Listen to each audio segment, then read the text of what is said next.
Krishna, Hare Hare, Hare Rama, Hare Rama, Rama Rama, Hare Hare, Hare Krishna, Hare Krishna, Krishna Krishna, Hare Hare, Hare Rama, Hare Rama, Rama Rama, Hare Krishna, Hare Krishna, Krishna Krishna, Hare Hare, Hare Rama, Hare Rama, Rama Rama, Hare Hare, Hare Krishna, Hare Krishna, Krishna Krishna, Hare Hare, Hare Rama, Hare Rama, Rama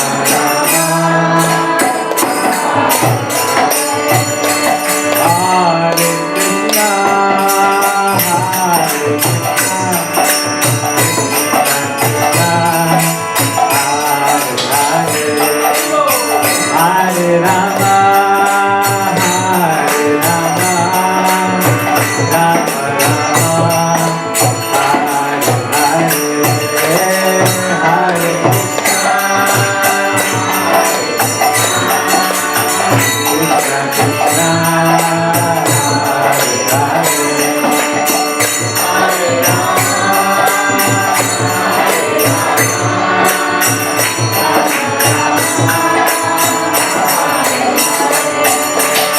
Hare Krishna, Hare Krishna,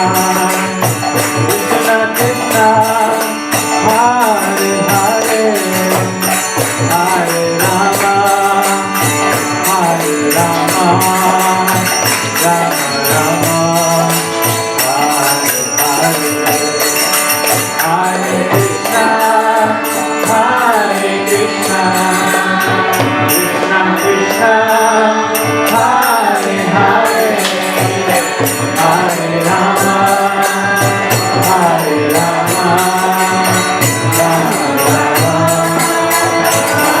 Krishna, Hare Krishna,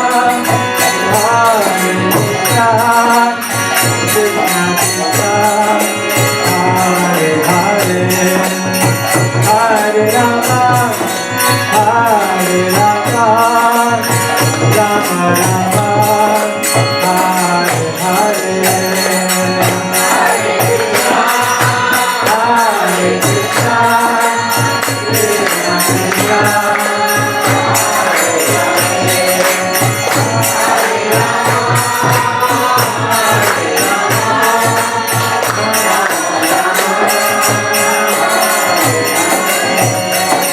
Hare Hare, Hare Rama, Hare Hare Krishna, Hare Krishna, Hare Hare, Hare Rama, Hare Rama, Rama Rama, Hare Hare,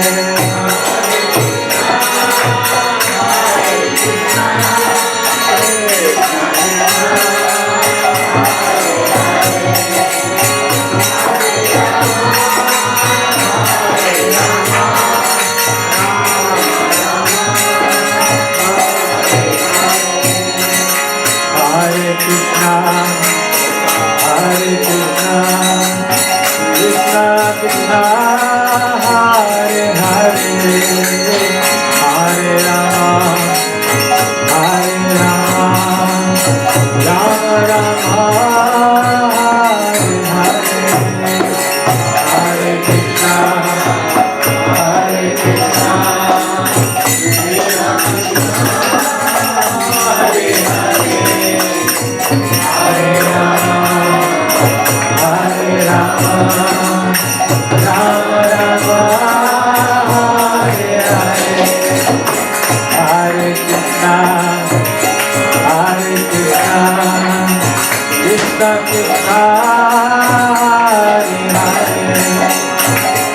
Hare Rama, Hare Rama, Rama Rama, Hare Hare, Hare Krishna, Hare Krishna, Krishna Krishna, Hare Hare, Hare Rama, Hare Rama,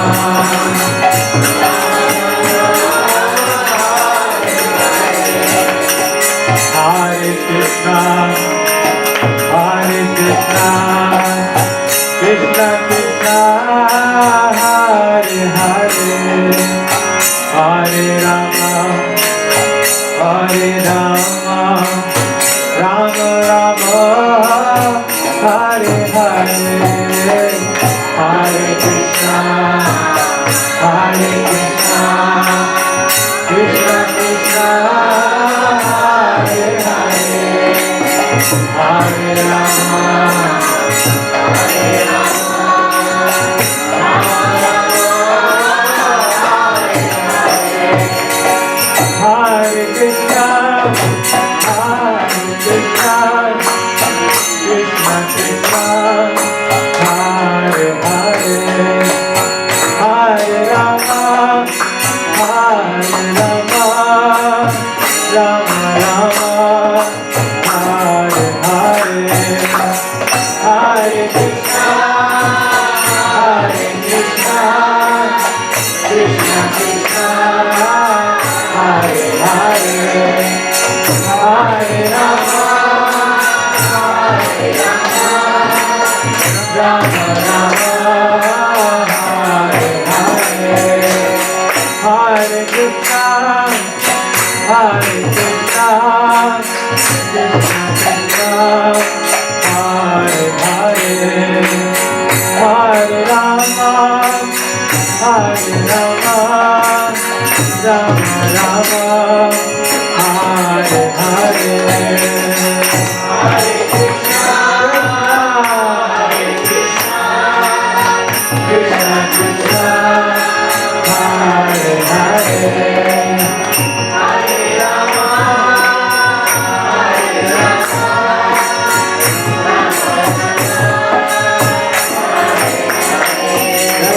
Radha Gopinath Radha Gopinath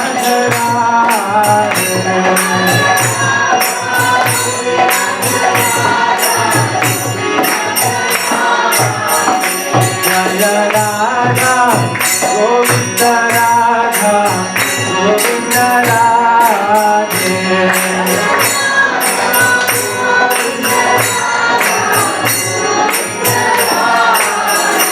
Jaya Radha Giridhari Radha Giridhari Radhe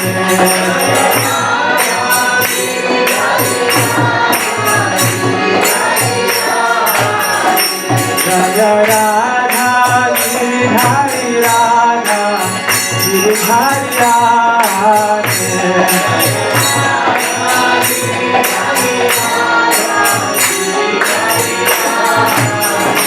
Jaya Krishna Balaram Krishna Balaram Krishna Balaram Jaya Krishna Balaram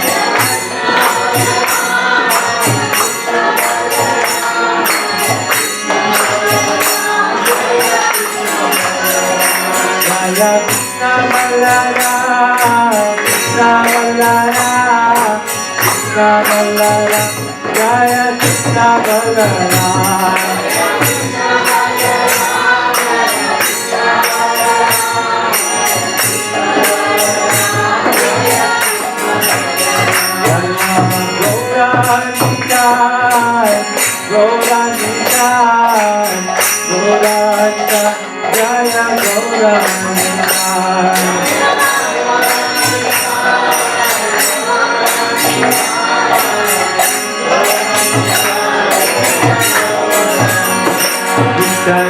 Hari Bo, Hari Bo, Hari Bo, Hari Bo.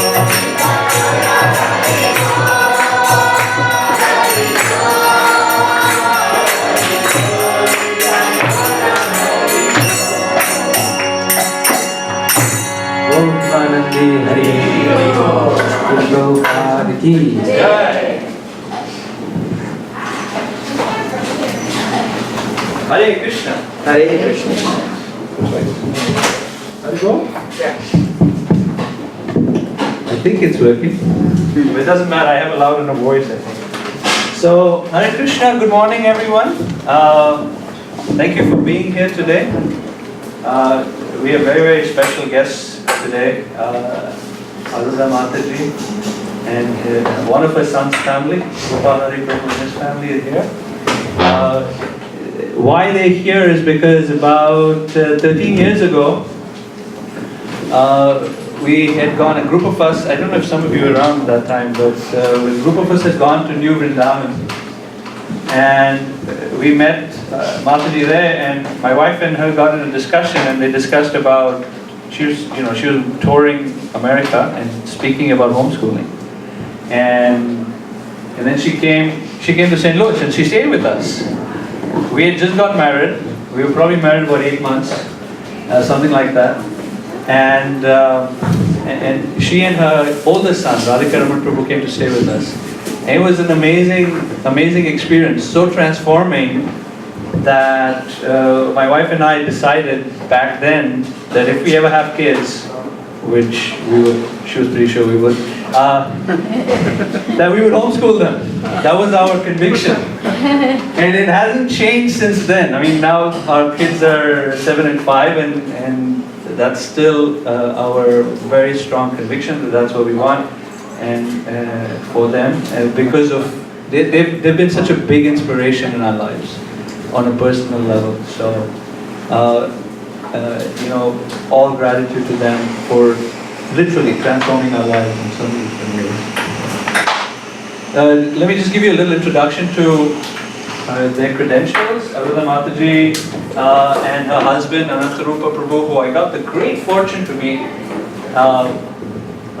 2 months ago, because somehow Krishna arranged that my workplace now moved to a new place that has a headquarters in Boise, Idaho. So I went to visit them, and it was a very fortunate thing that I met them. Anyway, I'll speak about that a little bit later. But both of them, at the beginning of 1980s or so, they started the Boise community. It was just them, nobody else. And when I went there this time, Anantarupa Prabhu very kindly showed me around the temple, what has been developed over the years, and I literally had, my lower jaw dropped at the, intensity of effort, because I know what it is to be a grahastha. It is not easy. Yet being a grahastha, both of them involved with taking care of the children, they extended so much. And even while homeschooling, they had a restaurant for 6 years. Both the boys were involved with cutting and vegetables and things like that, taking care of the restaurant. And just very lively and sweet community that they've got there. Many devotees living in that area, and they go on Japa walks in the street. People know them, and they have devotees, but it's right next to the university too. So it's a fantastic location. In fact, my wife and I were discussing maybe we need to move there for college preaching.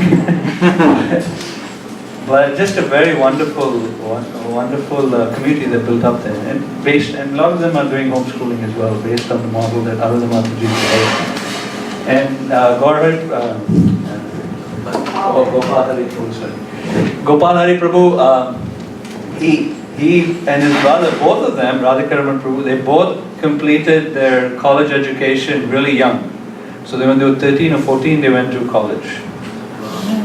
They got their PhDs in the early 20s. When most of us are still figuring out whether we should wear a diaper or underwear, they got their PhD. And just extremely intelligent. He's written a book on Maya, from the Bhagavatam, what is the understanding of illusion and identity, Maya.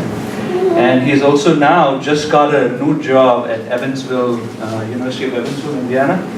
And he's a religious professor there, a professor of religion. And his brother is a chair of religious studies in the state of Utah. University of Utah? Is that Utah State? So I don't want to go too long, but there's so much to say about them. she's written also a book called Homeschooling Krishna's Children. My wife has read it about 5 times, and she keeps telling me about it. And it's actually BBT published. And currently she's also working on a series of Srimad-Bhagavatam publications. Most of you know because you have your kids in the Sunday school, but the Srimad-Bhagavatam book that is the curriculum that's being used in the Sunday school is actually her compilation with, of course, help from other devotees who have been inspired by her, but primarily she's the driving force. So she's created Canto 1, Canto 2, and working on Canto 3, right? Something like that. Just a note is, my spiritual master, Rompa Swami, has been such a proponent of her way of education because it's based on genuine spirituality and reading of Prabhupada's books. As soon as he knew that my wife kind of just mentioned that she's coming to give a presentation here, and immediately he started to get the ball rolling, where he was informing everybody across the US who he's connected with and who needs some parental training, please log on or try to go to St. Louis for the seminar.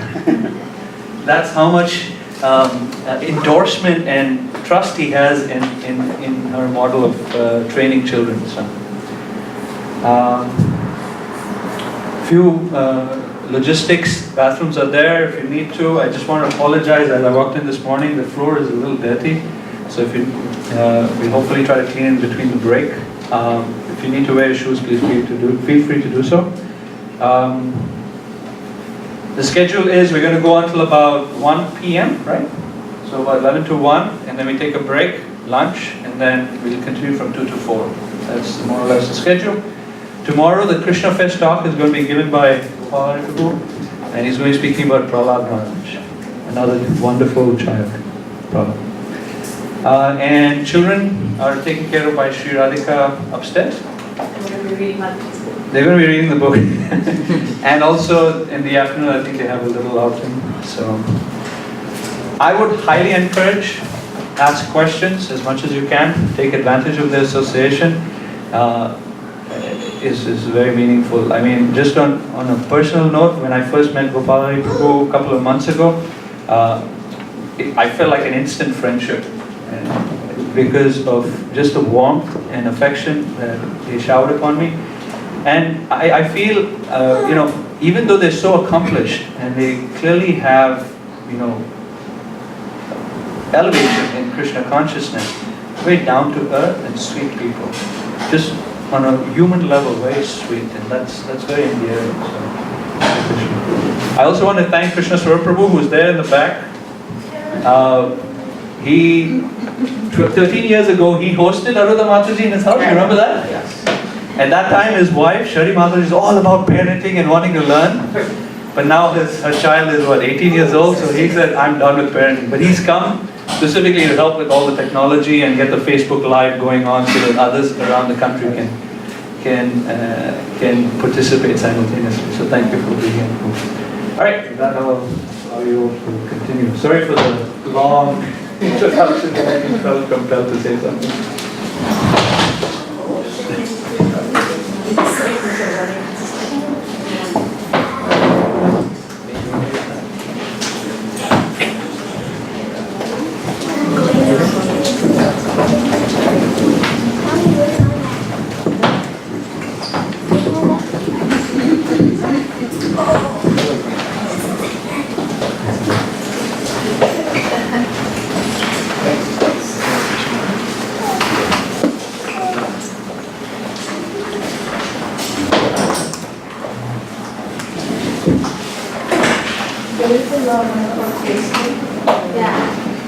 The link of Facebook is, if you go to ISKCON St. Louis. Just go to ISKCON St. Louis.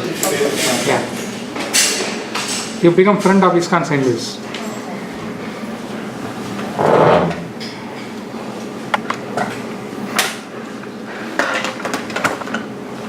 Where's the microphone stand?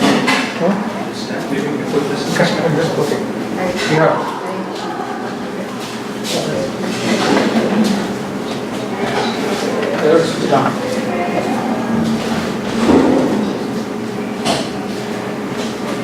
Hare Krishna.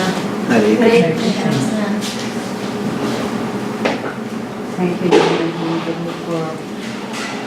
totally undeserved, introduction on us. That was more than generous. I have no words to say. But I'm really, really happy to be here today. Back in St. Louis, Temple. It's not very loud. I was here 13 years ago, and I remember meeting Prabhu and his family, and somehow everything remains quite clear in my mind, because we were received so wonderfully and so nicely. Thank you, and thank you to that family for hosting us today, and keeping us for a couple nights here. Thank you all for the other kind of help that you've rendered. I will now start with this. We have a nice PowerPoint show, and this PowerPoint show is divided into 3 parts. And it's based actually on ISKCON's motto, which is purity is the force, books are the basis, and preaching is the essence, and utility is the principle. So we'll kind of focus on the first 3 parts, and even though I have homeschooled my children, as Prabhu mentioned, this seminar is for everyone, and for all of those, whether they are homeschooling or parenting or sending them to Gurukula. I mean, the principles that we're going to talk about is very much applicable to everyone, and they can actually usually take away quite a bit from this seminar, hopefully. And I would definitely like a lot of participation from all of you, because I'd like to hear your thoughts on this. And so after each section, I'm going to open it for questions for about 10 minutes. And anybody can ask questions based on that first part, and then we'll move on to the second part. So this is a very wonderful quote by Srila Prabhupada, which says, if we train children by developing and encouraging their propensity to love Krishna, then we shall be successful in educating them to the topmost standard. They shall happily agree to whatever you ask them. So you can see how much Prabhupada actually had 3 things that he really put his heart into it. Anybody can guess the first one? Books, book distribution. And then the second one is deity worship, and the third is Gurukula. So this is, you can see how this raising children.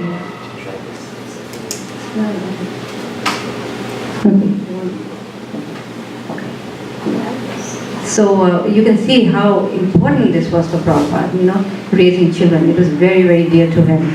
He actually said that if we can raise a whole generation of children and make them into Krishna conscious preachers, that will be the glory of our country and the glory of our movement. In other words, even as citizens, they will be glorified in the country that they live in. But if we lose even one Vaishnava, it will be a great loss.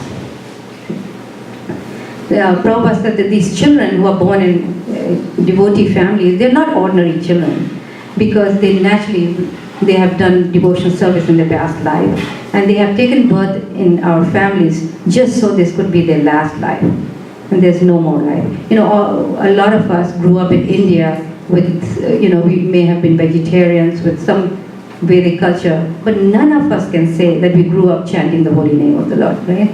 I mean, this is very, very unique to Prabhupada's movement and what Prabhupada offered us. Our children actually have association of the holy name, which is the Yuga Dharma for this age.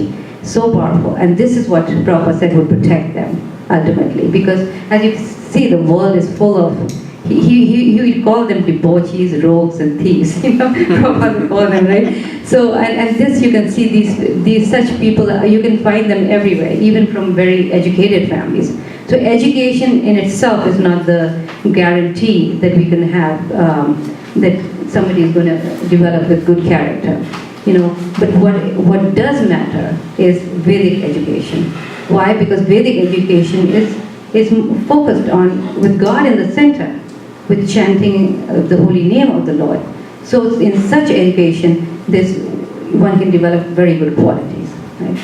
I remember when my children were going to school, they went to school for a couple of years, and and at that time I pulled them out after 2 years because I was a little disappointed, because I remember in Radhika Raman's class, he was like 6 years old. The teacher, and it was a private school, and the teacher wrote God with small g there. And immediately he came home, and when he came home, he says, that God was with small g, so these things was like, and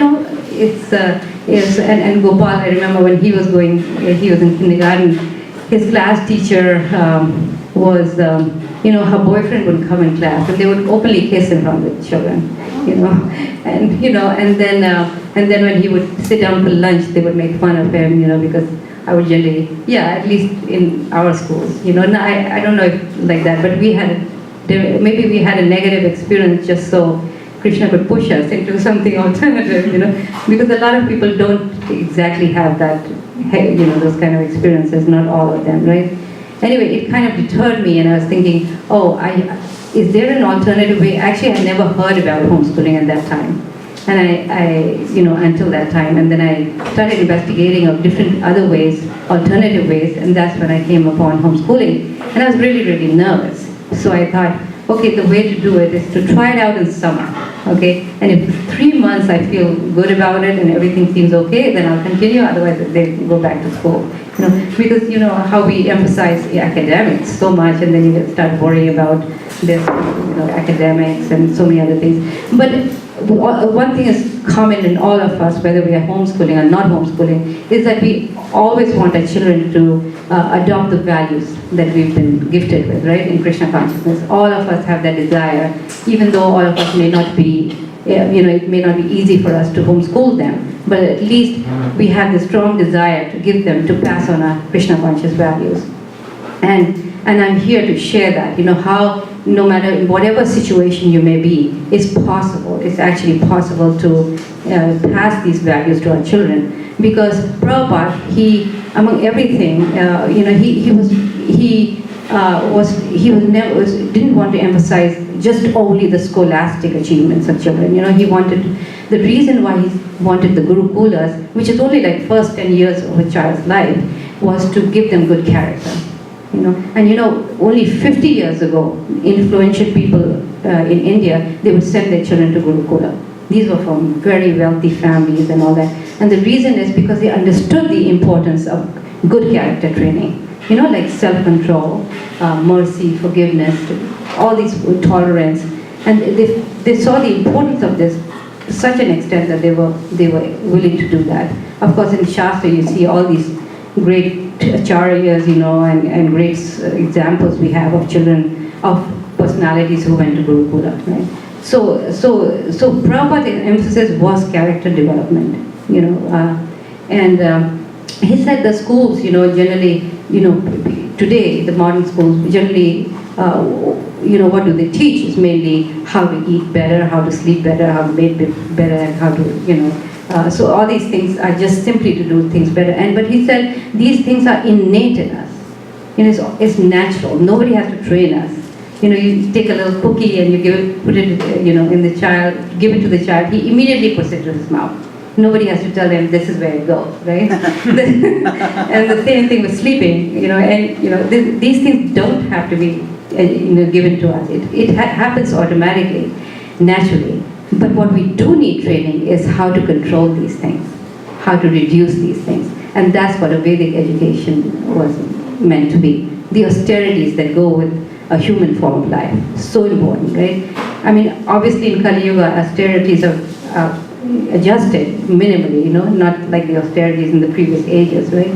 But those are important because this is what gives us that character, that self-control. And these are the things that we need to teach our children, no matter whatever situation they may be, And, so when I was trying to find an alternative, I thought, well, I cannot send my children to Gurukula, We were running a center and we needed them, frankly, for all kinds of help, and also, to clean, to scrub, to decorate. And they were really busy with that. I mean, the homeschooling years, I don't think they can remember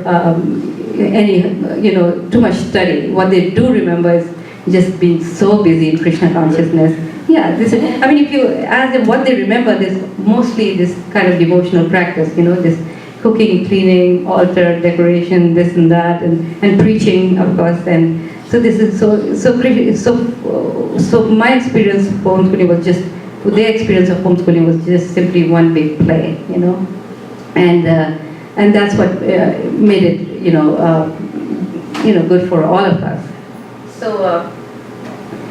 So this kind of austerity is, whichever it may sound like a little bit foreboding, but really it was just fun. It was really enjoyable for them. And this is what I'm going to today share with all of you, and go on with the first part of the slide.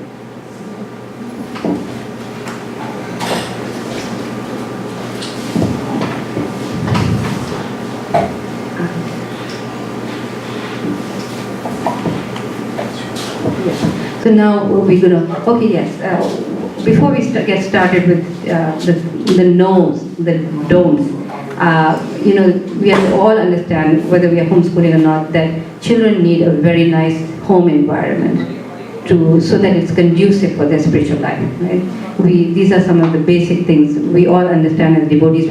Some of the things that we have to do, that we will be talking later in this section, will be, a good morning program, prasadam, how to always encourage children to eat prasadam, and then good association, deity worship. So we understand that all these things are so important for children, but there are some things that we absolutely discourages all these other positive things that we should try to avoid. Just like in material life, we have things that we restrict our children with, right?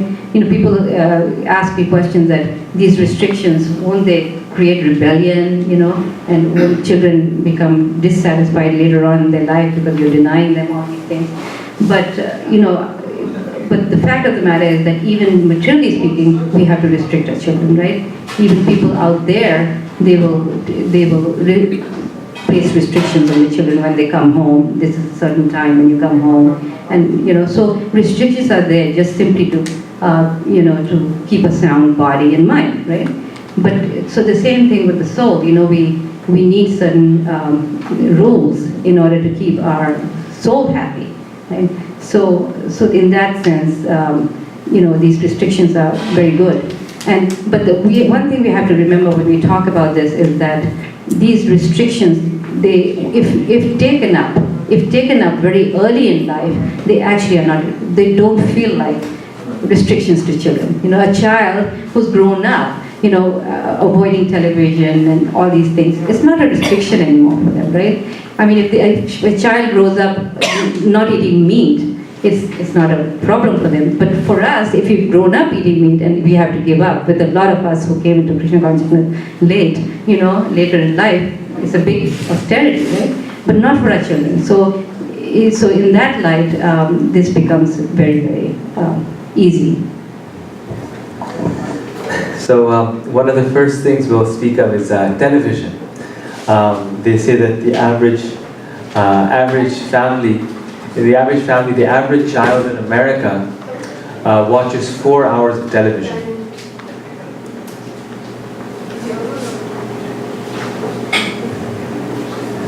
Thanks. So the average child spends 4 hours a day watching television. So should we allow our children to watch television at home or not? This is a big question because it is a very TV culture. So people are curious what will be the effects of watching television, but people are also curious what's the effects of not watching television. I'll cover it sort of in 3 ways. One is what we are watching when we watch television. What is it that we are watching? Second is how do we watch? And the third one is what happens if we don't watch, right? So in all 3 aspects. So the first one, what is it that we are watching? The problem with television is the content of the television, right? The first thing is the content. Television generally, not even just the television itself, but the commercials and things, they tend to break all 4 regulative principles. And so Srila Prabhupada, Krishna gave us 4 regulative principles to follow. That's the sort of the essential practice of being a devotee. And by watching television, we break these principles, because television is encouraging meat eating, illicit sex, gambling, and intoxication. Yes? I just wanted you to... Yes, explain before it. Yes. Yes. So there's 4 principles that we follow, which is no meat eating, no illicit sex, no gambling, and no intoxication. So these principles are all broken when we watch television, because TV is encouraging us to, and everyone knows the effects of television. Not even devotees, but even outside of devotee circles, there's been so much research that's been done on the effects of television. And even very secular families, they realize that their kids should not watch certain television serials, right? They'll turn the television off at certain points in time. They'll watch it, but their kids won't be allowed to watch it because of the content of the movie. And then secondly, they say something like, by the time a child is like 16 years old, he's witnessed 8,000 murders on television. Wow. Right? So, talking about no meat eating, no violence, right? The principle of meat breaks the principle of violence, right? So why do we don't eat meat? Because there's a pillar of ahimsa, of non-violence that's there, and meat eating breaks that principle. So the general principle is no violence, right? And before, people were civilized enough where you had to stop them from no violence towards animals. But now it's no violence towards other human beings, right? Television, not only meat eating, but it's encouraging violence towards other living beings. And this has been a big question, at least I know in academia, and I'm sure outside also, that people, they're saying that, you know, of course there's more access to guns than people have today. There's more guns out there, more access. But the fact is that there used to be guns in society before also, before people had access to these weapons as well. So both sides of the discussion are asking the question, you know, before people had access, now they do, but what has changed in society now that these young people, children don't have any, children never have any enemy. Like my small daughter, 8 months old, you know, the most dangerous person might come up before and she'll be like ready to hug her, right? Because they have no enemy. They don't see black, white, man, woman. These things don't matter to children. They don't have racism or any feeling like that within their heart. Why are the children going out and shooting one another? Why are they picking up guns and killing one another? And because we don't want to admit the problems of material life, the thinkers, they keep on revolving around the issue, but they never want to admit the issue. The issue is what's going in is not good. That's why in children what's coming out is not good either. Their education, their content, what they're viewing, what they're absorbed in day and night is not good. So how can they expect that something wonderful will come out? If they're witnessing murders on television every single day, if they're witnessing shootings, every single movie has to have a gun scene or a shooting scene, right, in order for it to be exciting. If they're witnessing that every day, why will they not want to take that same weapon and experiment with it? So this is why Srila Prabhupada called the public, the material education or material schools slaughterhouses. And now, before it was a metaphor, but now unfortunately Prabhupada's words are very true. And television is a very important part of that. That if we end the television, if we cut off the access to this ongoing bombardment, then we'll immediately see the difference in quality of the consciousness. Not just in the children, but even in the adults. So I mentioned when I started out that the average family or child watches television 4 hours a day. So imagine if they're going to school 8 hours, like if they're sleeping 8 to 10 hours every day, children, right? And then they're watching television 4 hours a day, then what's left? What time is left in the day? And if their parents are telling them something, then who's going to win, the television or the parent? The studies, another study is that they show that children watch television 4 hours a day, but on average they get about 4 minutes of quality time with their parents. So that's quality time, 4 minutes. Oh, you should be a good person. And the rest of the time it's the TV serial. There's Mother Urmila. She's a teacher, very famous teacher in ISKCON, and she's an educator. She's described how this is. She gives a nice metaphor to describe why this television is unknowingly sort of harmful, and she kind of portrays it very well. She calls television the one-eyed guru. Right? So we have so many gurus in this world, and we have a spiritual guru, a spiritual teacher, and from this guru, what's the role of a guru is that you go in front of a guru and you listen, you hear, right? So most of us here, we come to the St. Louis temple. And if you come to the temple, then once a week, or maybe even twice a week, we sit in the temple and we listen to our guru. And we listen to a guru, 1 hour a week or 2 hours a week.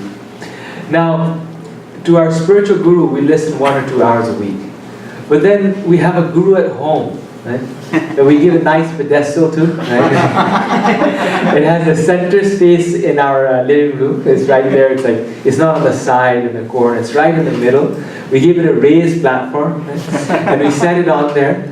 And then everyone, in their most, you could say, vulnerable or you could say unassuming time, sits in front of that television. Right? So that time, it's not even that you're conscious as you've taken a morning shower and bathed yourself and you're all nicely dressed and you're sitting in front of the television. But it's either in the morning or in the evening, when our most, you could say, unassuming moments. And we have this television up in front of them. And we're listening 4 or 5 hours a day to this one-eyed guru, right? Teaching us late at night, with no restriction, no nothing like this. So this is Lord Chaitanya in the Chaitanya Charitamrita. He describes the quality of a devotee. He defines who a devotee is. One great personality, one great devotee asked Lord Chaitanya. He said, "Lord Chaitanya, please tell us who is a devotee." And in response to that, Lord Chaitanya replies that a devotee is asat sanga tyag ye vaishnavachar. That he says a devotee is someone who has given up bad association. Asat sanga. Has given up an unfavorable association. Right? So even more important in some ways than accepting good association is to give up bad association. Because we see what qualities it leads to. Right? There are people who associate with drug addicts, they become drug addicts themselves very soon, very quickly, very easily. So this television is the first form of bad association that we have to give. Now, some people, the only kind of argument is, response to this is that, well, some people say there's certain channels on television that have good educational programs, like Discovery Channel, right? National Geographic. It has good educational programs. So what about these programs? These are good for children. So is it okay we have the television set, but maybe we now technology is so advanced, we set up some sort of filter so you can just turn on during that 1 hour, and they can watch that. So that is true. There is some material that comes on television that is educational and it's good, right? Sometimes they say a picture is worth 1,000 words. So you see something, a powerful movie that's very good will have a deeper effect on you than reading a book, and especially just learning about the world is good. So that is true, but the only problem with that is that just like doctors say that 1 glass of wine is good for health. Right? So 1 glass of wine is good for health. But the problem with wine is that no one stops at 1 glass. Therefore, it's not good for you. In the same way, the problem is that once we start the habit of television, once we turn the set on, it'll stay on. And then we become TV addicts, right? No one stops at the Discovery Channel. And then even if we do stop, then the commercials are there. Commercials, And now, once in a while I do watch television, very rarely. You're at the airport or something like this, the TV's on, or just someone's home or something like this. And now you see, it's like 20 years before, there's a certain just conventional culture that people would dress in a certain way, behave in a certain way. It's all gone. The big companies, standard in their commercials, even they're showing everything. So that's not there. And then the second point regarding educational channels is even if we can't turn it off, and that leads to the second point, which I was going to speak about, is that how do we watch? That from television, do we really learn something valuable? Is it actually educational? And there's been studies done on this as well, even outside of the Krishna conscious context, just educators again who've done studies on this. And what it shows is that when you learn something through television, the effect or the educational value that it has is less than half than if you learn it through some other via medium. Why? Because the television makes the mind and brain lazy. Just like if someone's describing you a scene, you watch a scene on television, right? Of mountains or rivers or certain animals, right? Then everything is there. The mountain is there, the audio is there, the video is there. So when you learn it through that via medium, whatever you need to learn is kind of there and it's being spoon-fed to your mind.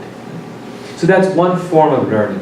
Now imagine if you hear that same information through a radio channel, newscast about this Mount Everest, and someone's describing the mountain and the glaciers and the people hiking there.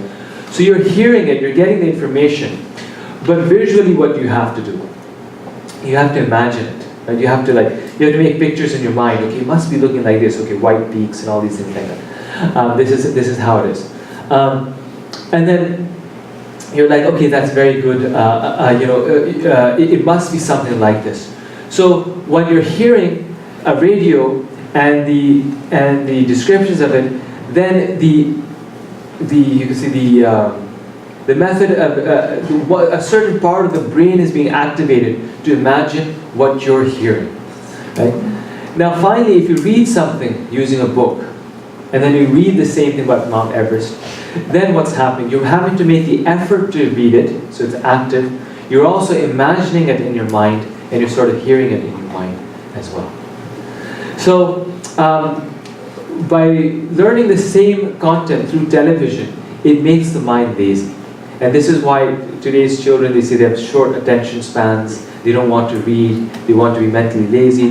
Why is it? It's partly due to television, because it's just like, you become a couch potato. You're just sitting there. But rather, by learning through other mechanisms, it's more active. When we teach at the university, many professors, they require that you must have at least 3 books from the library with library reference numbers that are not off of the internet. Or you cannot have, movies as sources or videos as sources. Why? Because the general tendency of the modern society is just, turn something on. And then when you go to the library and you read, then you see, oh, there's this other book here next to it, and you get other information that you otherwise would not just by looking at the TV set. There's books around it that are relevant and things like that. So finally, that yes, our children need to learn, but we can learn through other methods. And the last one is what happens if we don't watch? There's a genuine concern that this is a TV culture, as we mentioned. So if our children don't watch television, when they enter into society, will they be misfits? And I personally experience this sometimes. People are talking about the latest news or latest thing that came out on television, and I have no clue what's there. Or they're talking about the Seinfeld or the movie or whatnot, something like that, and you don't know what's going on.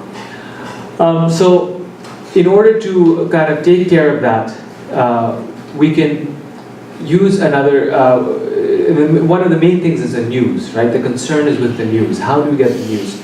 And what we find is that Srila Prabhupada also used to read the newspaper. Prabhupada used to read the news. Because it is true, we have to be aware of present-day society things. Otherwise, you go out in society, you need to be informed.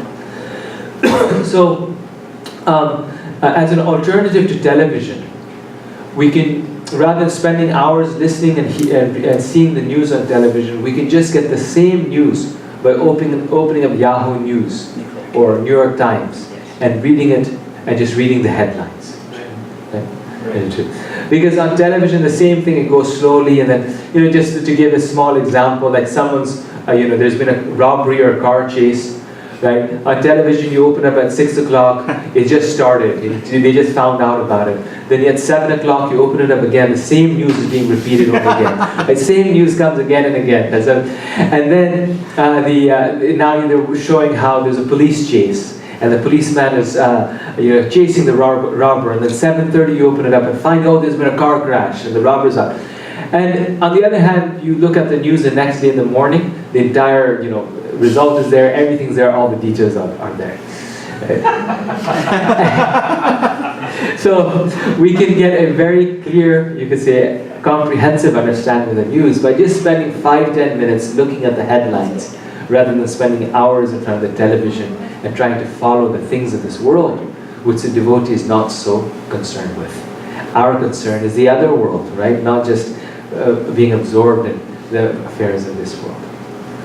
So, just to summarize, what we watch, how we watch, and what if we don't watch, in all three of these ways, television can be. Now, we did have a TV at home, and we used it to watch Krishna conscious movies.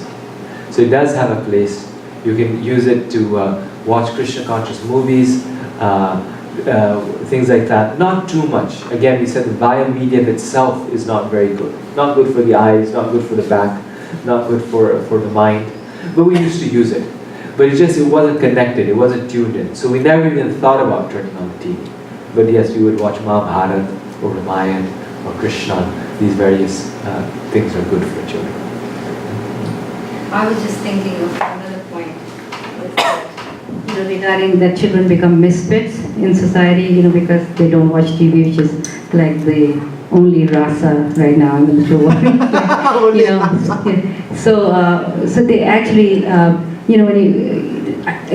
no child fits in every social circle. In other words, we have our preferences. So the child should be kind of given the confidence that if he is able to fit in a certain group or social circle, that's okay. That's okay.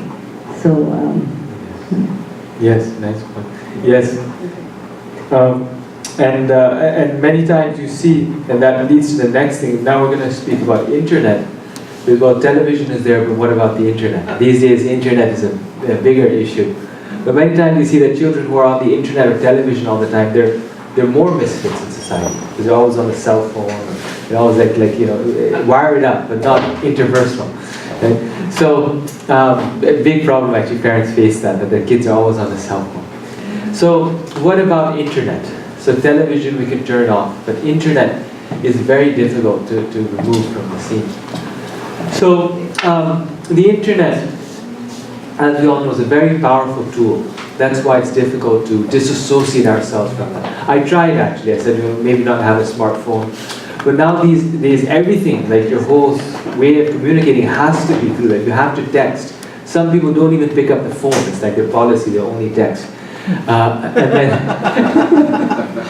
you have to check your email, or WhatsApp. So you can't get away from it because it is a very powerful tool, and it's a tool that's used today in society. On the other hand, we see that the internet is very harmful, right?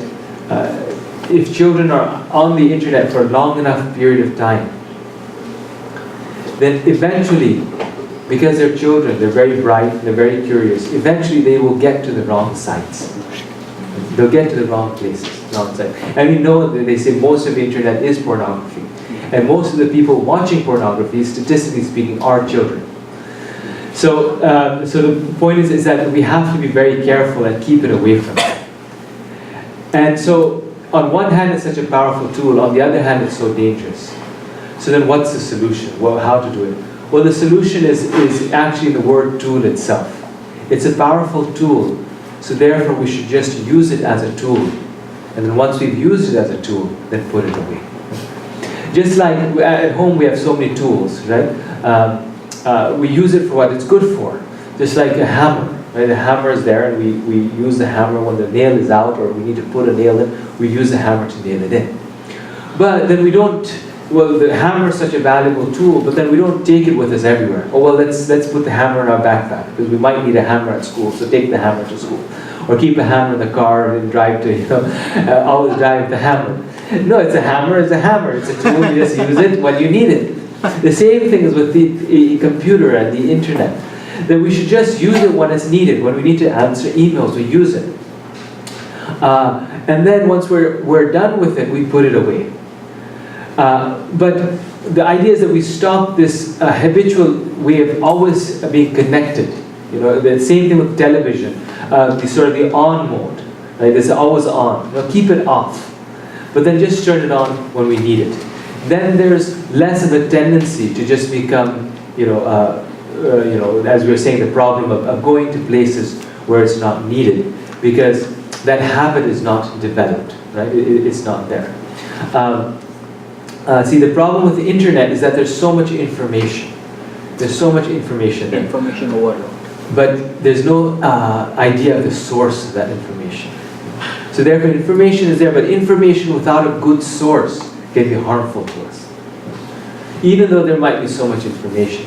But if it doesn't have a good source, if it doesn't have a reputed source, then what's the value of that information? And the same point that I was mentioning, same thing at the university, that if you have internet sources, they don't count as academic sources. Because the internet, everyone's saying anything. And all that garbage is just coming in. It will only count as an academic source if it's a reputed site, or an academic journal or something like this, or if it's from the library or something that is reputed. So information by itself is useless or it's harmful. Right? The information must have a good source. And in the internet, there's no control over the source. Therefore, that knowledge is there, but that knowledge is not necessarily valuable. In fact, most of the time, it is not valuable. Prabhupada gave the example of a mother. You know how the mother, she's always the well-wisher of the child, always means well for the child. And she may not know everything, but whatever she gives is very, very valuable. Whereas on the other hand, you may find a lot of good information, but because the motive is bad, it's harmful for you. So, like Gopal was saying, the source of information, and especially in devotee circles, how we always, first we ask for the source of the information, and then we respectfully ask for the content. But in today's world, it's just the opposite. First the content and then source, you know. And I remember, you know, if I would get sick, I would go on the internet to see, you know, the cure for it. And you don't know, but you don't know who is the source of that information, whether he's, you know, whether it's a quack or whatever. And same thing with religion. I mean, people go to religion sites for, you know, for sustenance, you know, spiritual sustenance. And you don't know what kind of morally depraved person it might be who's trying to pontificate about religion. So it's very, very dangerous, this type of always depending on the internet for information. So the other thing is that many times children try to find social relationships through the internet, right? Facebook, Twitter. This is actually one of the main things that internet is used today, is through social relationships. That's something in particular that should be avoided. The internet should not be a replacement or the place for social relationships. I knew one family in England when I was there, and their daughter was mentioning how 1 week she spent 32 hours on Facebook. Why 30? How could you? Because there's relationships there. And that's a bad habit. That's not, the internet is not a device for relationships. We have relationships in real life. So, therefore, yes, Facebook is not necessary, Twitter is not necessary. These accounts can be, turned off. So now we're going to talk just a few more topics on what are the things that we should be doing, try to do at home in order to make it, conducive for our children's spiritual well-being. And the next one is the morning program. So, it's interesting how Prabhupada, when he was overseeing the Gurukulas, he said that the children should go through just one austerity in life, and that is getting up in the morning and attending the morning program. And the rest, the children can eat as much as they like, play around, and do whatever they want to. But of course there has to be a good balance of study and devotional service and things like that. But as grahasthas, we all know the struggle with that, right? And especially I was struggling like anything, trying to maintain an early morning, morning program, because my husband would come home late and the children would want to stay up and see him, and so it was shock, every time we tried. And also then we were running a preaching center, there were late night festivals would run late into the night, and then the mornings would be, and children, I realized that if they don't get enough sleep, then the whole day they're very, very cranky, right? So what to do with that? So what we try to do is always consistently maintain a morning program, and the timing was up and down, like some days would be earlier, like whenever we'd wake up, we just do a full morning program. That we were, so if it's 6 o'clock, fine, sometimes it was really, really late, like 9 o'clock, then we would just have to be flexible. But we tried not to ever miss a morning program, because the point was that to give good habits to our children, good discipline, so that later on when they go into life and they have all kinds of struggles, with college, being out of the home, then at least they know it's become such a habit for them that they, no matter where they are traveling, the first thing they wake up and shower, they'll sing do a morning program. And with children especially, we can be flexible, especially with small children. They have very small attention spans. You cannot do a very lengthy one, so you can shorten it, And in terms of paraphernalia, it can be just incense and fan or flower. I remember when they were little, they would take turns. One would be the pujari and the other one would sing. So there was no fighting that way, it's like, And when they would go, we had Boise was a little isolated. So when we go to LA, Rath Yatra or something, they would watch the pujari and they would find things they wanted to add to their, and that's when they started dressing in a particular way, and so all these things made it fun for them, and they really enjoyed it. And also we have to make it joyful for them. Prabhupada was very, very careful about letting children experience the joys of Krishna consciousness. If you tell them that you have to do something, immediately they're going to rebel. Children don't like to hear the no's. Don't do this, don't do that. But because the natural tendency is to rebel against whatever you say do, right? So the best way I found was just to present the positive side, the joys. So in that way, if you're doing a morning program, it's nice to dance with them, jump, and have fun with them, so they understand. Okay, this is really actually fun. It's not something that I have to do, and this translates also to Japa. Because I get so many in seminars, I get so many questions that my child won't chant Japa. And parents are really disturbed because they feel that they should, and it's natural, it's legitimate. But I also found in my experience that it's one of those hardest things to get children to chant Japa. So I went really slowly on that, and one thing I always make sure is that when they chanted, I was with them, always chanting with them. So they understood that this is not something, it's meant to be a punishment. Okay, I do it on my own and everybody else does something else, So, and Prabhupada mentioned that when he was overseeing the Gurukulas, how he once, chastised the devotees, saying how it should not be, it should be something positive. But on the other hand, Prabhupada also stressed the importance of doing japa, that how important it was. And at one time, small children, the beads were taken away from them. Okay, like they were not allowed to use beads during Japa time. So Prabhupada was really upset. He said, who gave this instruction? You have to give them beads, otherwise how are they going to learn? Now if they're throwing it on the floor, then you have to train them. But it's not like you take away the Japa, the beads from them. Okay, so Prabhupada was both ways. He didn't want it to use as a punishment. For example, if you've been bad today, then you chant an extra round. Or you've been good today, so I'm going to give you ice cream because you chanted 3 rounds today or 1 round. So today is ice cream for you. So all this is giving a different message. It's showing that how japa is not the end, but rather the means to get to something else better, or worse, So this, I remember giving this seminar in Pune, and how in the temple president said it was so valuable. Even for adults, he said, even for brahmacharis, he took this up and he said, wow, this advice, I think we can use it in the ashram, So it's valuable for anybody.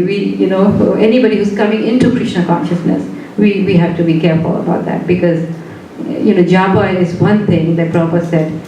The Yuga Dharma, chanting the holy name, since it is the Yuga Dharma, it is the most powerful way to overcome the subtle intrusions of Maya. How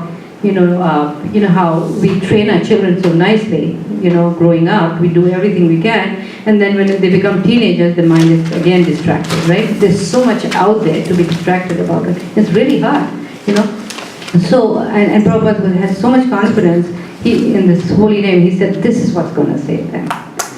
It's this attraction to the holy name, in the form of kirtan and japa, And so among all the instructions that Srila Prabhupada gave to his followers, chanting of the 16 rounds was the most important. Because this is what he was going to save, everyone. And of course our children. Because the children are dealing not only with, like you have the story of Ajama, he just fell down one time. And he was trained so well, and just one time he witnessed, the association of man and woman, and he fell down, right? So what he said, what will happen to children? They constantly bombarded. So what is the hope? How do we prevent that? And so this morning program, this japa, this kirtan is so nice for children. They really get a taste, for Krishna consciousness. It's so wonderful, it's so joyful. And I remember on Ekadashis, another way to get children encouraged to chant japa is to do get-togethers on Ekadashi in the temples. I remember we had a small group in Boise, and we'd get together and we'd chant rounds together. So that when the children would see that, they would get really encouraged, chanting together like that. And then, of course, in Boise we started this Japathon. This is once a year. On January 1st, where we make a resolution that one round for every citizen, one name of the holy name for every citizen in Idaho. Yeah, and we surpassed it. We actually broke the record. And every year it seems to get better and better and better. But most of all, it benefited the children. Because, as we would come in, there were children who were chanting like 48 rounds, 64 rounds, because they were so inspired. They were so inspired. And these were not very old children. They were young. They were like 10, 12 years old. And the younger ones also would, go around trying to chant as many as they could. So this was a big push, a big encouragement. When children see this positive mood in the community, then it becomes a really interesting, really nice. Yeah. So. Like my mother said, the important part of the morning, the important point in the morning program is not so much of when, in the context of children, it is not so much when we are doing it, but that we do it every single day.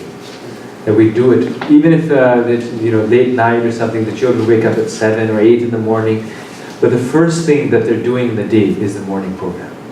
And what this does is that it creates that habit, that then whenever in life, wherever in life we are at, we'll wake up and we'll want to do the morning program. Which is, the morning program is, our prayers to Lord Krishna, the chanting, the japa. And like my mother was saying, the japa is something that we used to do together as a group. So it wasn't something that was boring or a punishment or a reward for something else, but it's just something that everyone did together. And doing it together makes it joyful, makes it something that, because children always like to imitate their parents. So if their parents are also doing it at that time, then they'll do it, and then they'll start competing with one another, how many rounds they did, and I did more, and I did 15 rounds today, even though they chanted only 30 minutes, but they'll do it like that. Yes. And then in terms of the quantity of japa, one of the things is a nice sort of principle that we followed or tried to follow is that we would chant the number of rounds equivalent to our age. So we're 8 years old, so we do 8 rounds, and then 9-year-old do 9 rounds, and then by the time you're 13 or 14, you're close enough to 16 that you just want to do 16. I just do all 16. But that was kind of sort of a yearly accomplishment. Okay, on my birthday, which is like the most important occasion of the year, is a day to increase the number of rounds on that day. It doesn't start with like 5 years old with 5 rounds. It doesn't start like that. But at some point they make it up. They double it, and they'll get inspired. Especially if you're initiated, and they want to also get initiated. That because their own parents' example have a very big impact on the children in terms of. So our own example is very, very important.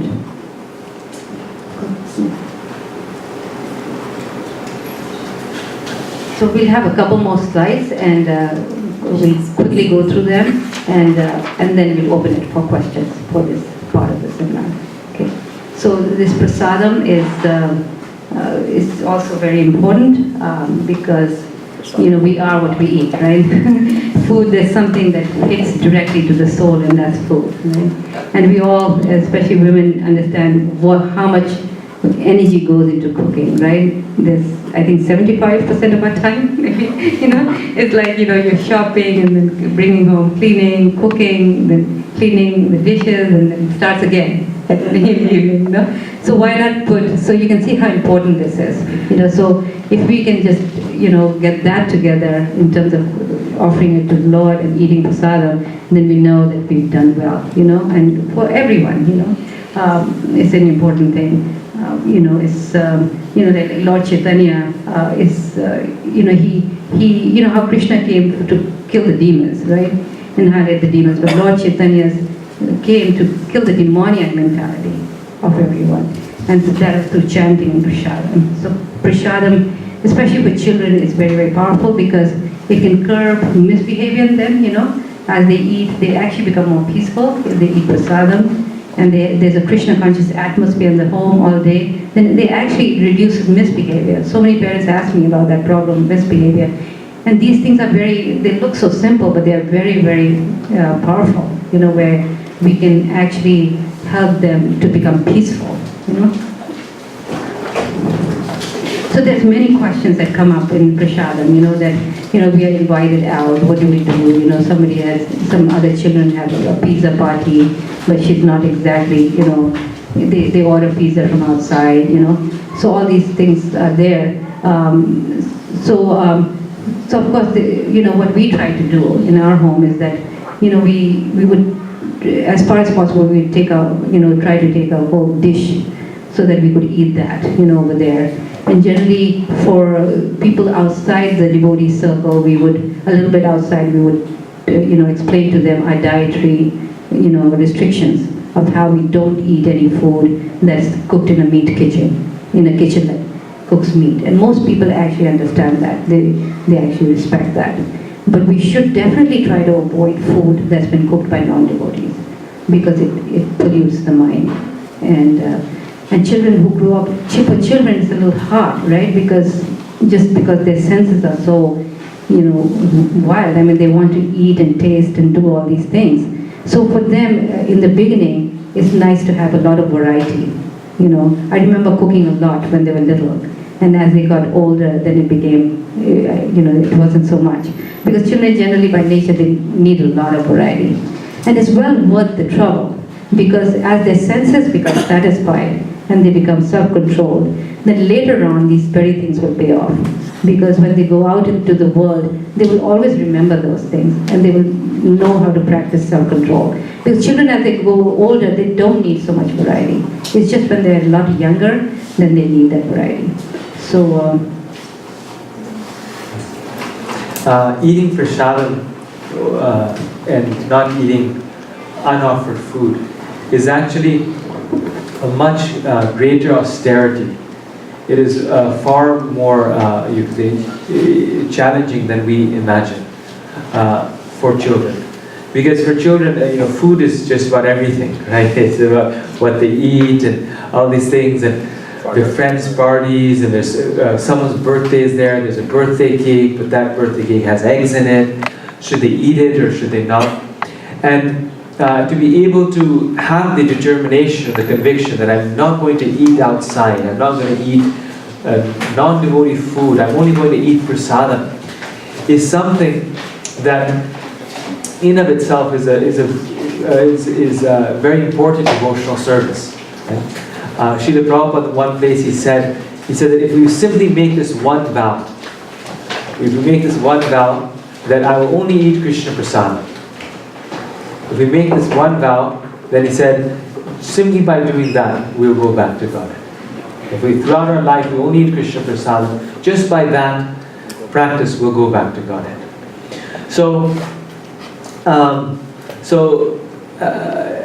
in the early sort of ages, it's hard for children to distinguish this, but if they feel that they have a pact with Krishna, they have a pact with Krishna, they are understanding with Krishna, that eating Krishna prasadam, eating food that's been offered to Krishna, pleases Krishna, and therefore Krishna is happy when I only eat certain foods. And if they are happy to sort of replace the outside food like pizza and all these things from the spiritual, devotional food that's of equal or better quality, right? Then they'll naturally they'll be able to give up that sort of that yearning to eat outside food. Right? We observed this many times in our life that, like, you know, a friend or someone was having a birthday cake and the cake looked so good, but it had eggs in it. But then we would think, this is a pact with Krishna. We're giving this cake up because Krishna will be happy if we do. Right? And then, or we would tell our friends also. They also need to know why this is the case. Why is it that we only eat Krishna prasadam or food offered to Krishna? Because then we could explain it to our friends. You know, this is why we're not eating this, because this is not prasadam. This has eggs in it. You know, an egg is supposed to become a chicken, and we're not supposed to kill it. One of the questions that I faced during seminars is that parents would ask me that my child, we avoid non-devotee food, but what if in the community there's so many children who are eating all types of outside food? So what do we do about that? Because the children feel like, what's wrong with it? They feel left out or whatever. And actually the fact of the matter is that actually children are very intelligent, and it's actually good for them to see these differences because they're able to negotiate them. They learn how to negotiate these differences. They learn how to see devotees at different standards and how to work around it. So and then they learn quickly that, okay, this is not all black and white. There's many shades of gray in between. And it's very good for them and healthy for them. But the basic principle that they have to learn is that how everyone should be respected, no matter what their preferences are, whatever. But that respect doesn't mean that we follow that, we imitate that. So these, we can be very, we don't need to be fanatics, but at the same time, we need to be very, give them this. And this is where the second part of the seminar will come, this balancing of the practical devotional service with the shastric, the feeding of the intelligence, the philosophy, which is so very important for children, so that it's backed up with proper reasoning, rationality.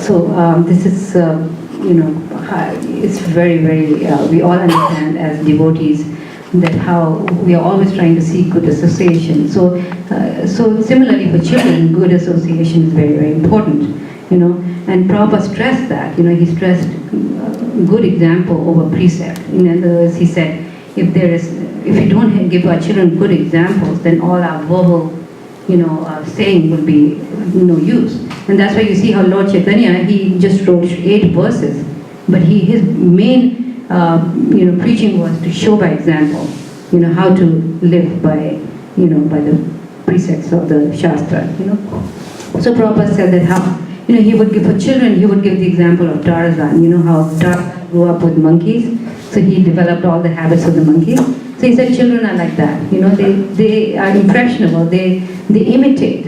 So if they're like soft dough, he said, and you can make, with soft dough, you can make all kinds of pastries, So the same thing, children can be molded. Because we understand that nobody grows up. He gave the example, Prabhupada, that how nobody grows up smoking and drinking. It's developed by habit, by association, right?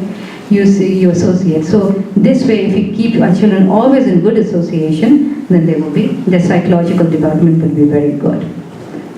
Okay, there's no such thing as a neutral upbringing, You either give them Krishna consciousness or you give them materialism, Yes, later on maybe the children, you've given them Krishna consciousness growing up, but then later on they can get distracted. We see that, that can happen. But the chances are better that they will come back to it. Versus if you gave them only materialism and then you just hope that they have free choice and then one day they're going to become devotees. Now that's stacking up the odds again, too much, So this way, so we have to remember, because you see that a lot, parents being so confused about that. Why don't I let children decide for themselves when they get of age? Why should I push them in a certain way? But that's how it is. We are not trying to isolate them, we're trying to insulate them, We're trying to give them the right upbringing, and then it's their choice. Later on, of course, it's their choice. When they fly the nest, then they can decide what they want to do. But the chances are they will decide for the better. Even if some years they get distracted, they can come back to it. Now, for my children, there were 3 heroes. No, in terms of association, there's 2 types. One, of course. No, it's not that. So, in our experience, okay. So in our experience, in growing up, the children had 3 sannyasis who were regularly visiting Boise, and they had their association in a very personal way, because it was a small center and we hosted them, so we have that nice advantage, and it had a great deal of impact, because what children need is good role models. How we all need good role models, people that we can look up to and follow. And especially with children, that's become very, very important, because they're very impressionable growing up. Right? Now, and you see that today in modern times, how children who have bad role models, the effect it makes on them, right? The detrimental effects. Either they become very skeptical, or they become they become just influenced by the bad role models. And you see that how how people who are very famous, sometimes you find them, they've got some good morality, right? They are living with some principles, they're good family people, but very soon, because the mode of goodness is never found pure in this material world, at some point that will be affected by the mode of passion and ignorance. And that's why you see that how any role models which are not devotee role models, at some point or the other they become disillusioned, they become disappointed because of the nature of this world, because there is no pure goodness here. But Krishna conscious role models, are models that children can rely on, and because they're at least trying on the level of pure goodness, right? So we have to remember that. Sometimes we think that it's okay, but as far as possible, we should try to give them good role models. Yes, actually, some of the wonderful role models that we had growing up were visiting devotees who would come through, like visiting sannyasis. In particular, when we were young, Ganapati Swami, he's now not very well known in this part of the USA, but he used to come through, and we remember he had such a powerful impression on us. His association, his words. I remember one time, both my brother and I at that time had started college, and we were doing quite well, right? So we were in university, and We were getting good grades. So one time we were with him, and he asked us, and when we were in university, we got really busy, and we were not very regular in waking up in the morning for the morning program at the temple, which was right next to our home. And so he asked us, he said, so what grade are you getting at school, at your university? And we said, we're getting A's. He said, oh, very good, you're getting an A there. And he said, what's that? We said, about 95% or something like this. That's what we're getting. And he says, how often are you waking up for Mangalarti or attending Mangalarti? And we said, maybe 50% of the time. So he said, well, so in spiritual life, you're an A. But in material life, you're an A. But in spiritual life, what do you think your grade is? Well, 50%, that's an F. So he said, why not balance it? Why not balance it out? Then, maybe you can get a B in material life and a B in spiritual life also. Why an A in spiritual life, but A in material life, but an F in spiritual life? That's not very good. So just things like that. And of course, overall, their association. I think this is maybe too loud. Right? That their association was just so powerful and potent. And it had a very powerful effect on us. When there's such a nice, powerful effect, then one feels, with the association of these people, one feels that Krishna consciousness is real. I can also become like them. And a person becomes more determined for that. And it's actually very true that when children, for example, when they meet a very famous football star or sports star, then sometimes it changes their life. In that few moments of time, it will change the course of their life. That one meeting with some famous, they decide, I want to also be a football star. They become interested in sports, or they start to, some major change in their life takes place very often. So the same thing is true about spiritual life, that the association of these great personalities, it brings about a very powerful change that otherwise it may not. And then we would go on trips with them sometimes. We went to India once time with Ganapati Maharaj for 1 full month, and he took us to Vrindavan. We went to Mayapur, Calcutta. For my parents, it was a big leap of faith, sending both of us, and we're going alone with him. But to this day, I remember that trip, and we were kind of used to being pampered by our parents. Everything. They were always taking care of us and everything. But this time, we had, and we were quite young. I think I was maybe 8 years old, or something like that. And we had our suitcases and things, and we had to take care of ourselves. And one time, my bag was too packed, just too full, and so my suitcase was too heavy for me to carry. So, I was young, so I just asked another devotee, can you help me carry this? And this devotee was carrying my suitcase. And Maharaj looked back so disapprovingly. He said, how can you have other devotees carry your luggage? He says, you have to throw out half the stuff you have and take enough that you can carry. Yeah, we're like 8. Maybe a bit older, maybe 10. I was 10, yes. So, sorry for the interruption. I just want to let parents know we're walking down to St. Louis University, just in the playground, and we'll be back in 5. Yes. So like this, that association helped us realize. First time I realized, no, I should only keep enough stuff that I can carry. Why should I take so many things? First of all, do I need all these things when I travel? And secondly, why should I burden others? I remember for good association, there's so many different things we can think of. I just remembered about, taking them on, on tirth, to the holy dham, participating in padiyatras and, different types of, like we did the Brajmandal Parikram. All this gives them very good association. It's such a fun time for them, where they're learning about Krishna consciousness in such a fun way.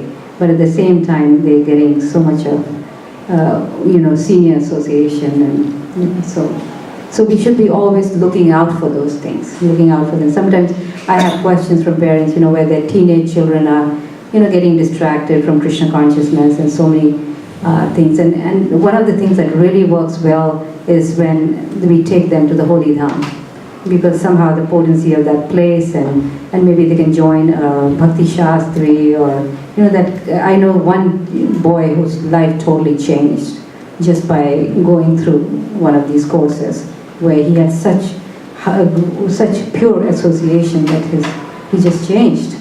So things like that. Someday it feels like, okay, well, so much time off school, but it's well worth it. It's just actually well worth it. I remember Gopal, after his undergrad, he took a year off to travel with the spiritual master. A whole year, and everybody was like, how can you do that? I said, well, this is important, you see? A year in a person's life is nothing. But then, this kind of association, especially at that age, is so powerful for them. We made a lot of mistakes also, just like, all kinds of, mistakes and struggles. But the whole point is that we should be eager to give them good association. Because children do listen to us, but then, the impact that others can bring in their life is also very powerful, that we have to. And as sannyasis, you see how they'll always have time for children. You think that they are so busy, but because they understand the importance of this valuable association, they will make time. I've noticed that with many gurus and sannyasis, that actually will make time for this. Yes, actually, Mormon children, actually, the LDS, at the age of 19, they all take 2 years off and they serve the mission. Right? So there's various examples of this in many different traditions. And then they come back and they go to university, but they take some time for that. So this is the last one, deity worship. It's a very nice association for children to be associated with, in worshipping deities, of course. And one thing I really was inspired by is Bhaktivinoda Thakur's, quote in Japa Dharma about children who have been, who have not been raised, they are not born into religion. I'll read it for you. He said that religions that have no provision for deity worship face the danger that those children born into the religion and those just beginning spiritual life, both of whom may have little or no understanding or deep faith in Godhead, may become overtly materialistic and even develop aversion towards the Supreme Lord as a result of the absence of a deity on which to fix their minds. Very powerful, I thought, right? How family, societies where children are not raised with some form of the Lord, such children have a tendency to become atheistic, materialistic. Therefore, deity worship is the foundation of religion for general humanity. So, and the reason is because when children, grow up with deities in the house, of course they are not worshipping, solely, but just seeing the form of the Lord constantly, they develop a special relationship with the Lord, a personal relationship with the Lord, which is very, very important to develop this personalism in them, realizing, and you realize if you don't grow up with that, it takes a while, doesn't it, to develop that relationship with the Lord on the altar. It's a struggle. But with children who've grown up with them, they automatically see Krishna as a person. They're worshipable master, they're lovable friend, and you see how small children, they are given dolls, right? And how they actually start thinking the doll is a person. Okay? They actually think doll is a person, and they start feeding and putting them to rest. You've seen little girls do that, right? So they immediately personalized, So children who are very small, we can give them Krishna dolls to play with, and as they get older, they can assist you in deity worship at home. So I remember when my children were young, like 3 years old, Gopal was 3 years, and my older one, Radhika, was 5. We started deity worship. They had God inside deities, which were only 4 inches tall, and then we spent several hours every morning just worshipping them. and just bathing, decorating, ornamenting. Then we put them back on the altar. Then we offer food, we do arti, and that would take a lot of time. But I noticed something, how they were completely absorbed in them. Of course, there were things that they were testing my patience a lot, where they would drop paraphernalia and drop water. But that's, if we can just go through that, I mean, it's just so wonderful. Because children have the tendency to play. They have to play. So if you can channel their play into something positive, then you have spent the time. Prabhupada said how children, materialists are like children, always wasting time, right? So, and he especially said that how children's time is also valuable, how we should always try to see if they can spend the time in valuable while playing, while playing. They can also spend them time. I like this quote by Srila Prabhupada so much. I thought I'd just read it here for you. The children should always be instructed by taking advantage of their playful mode and teaching them to play Krishna games like pretending to be cowherd boys, cows, peacocks, or demons. And in this way, if they always think of Krishna by playing just like they are actually present in association with Krishna, then they will become Krishna conscious very quickly. In addition, there should be a little ABC, then Prasad, then worshipping the deity, then more playing Krishna conscious games, some kirtan, a little more ABC, like that. In this way, always keep their minds and bodies engaged in different activities, because children are restless by nature, and so they will want to change often. Because many times parents ask me, what should I do with them? What should I do with them? How do I keep them engaged? So here Prabhupada is giving the answer to that, Yes. Yeah, no, deity worship was something that was very exciting. It was like we would spend many hours doing it, and it was all based mainly upon imitation. Like we wanted to imitate what was done in the temple. At home, also be the pujari, serve Krishna in that way. So it was, it was a big part of our activities and childhood, you could say, experience. I remember one time we were addressing the deities, and we had a table like this, had 4 legs, and one of the legs came off. So when it came off, the table tilted, and all the things and the deities came sliding down. And so we had just Gaur-Nitai deities, only Gaur-Nitai. So my brother held on to Lord Chaitanya, I held on to Lord Nityananda, and all this stuff, the water, the liquids, everything like that came crashing down on the floor. And then we had to clean it all up. So in this way, but we were very happy that we saved the deities, and then the cleanup was there. So in this way, it became something very real and very engaging, and engage our minds in serving Krishna.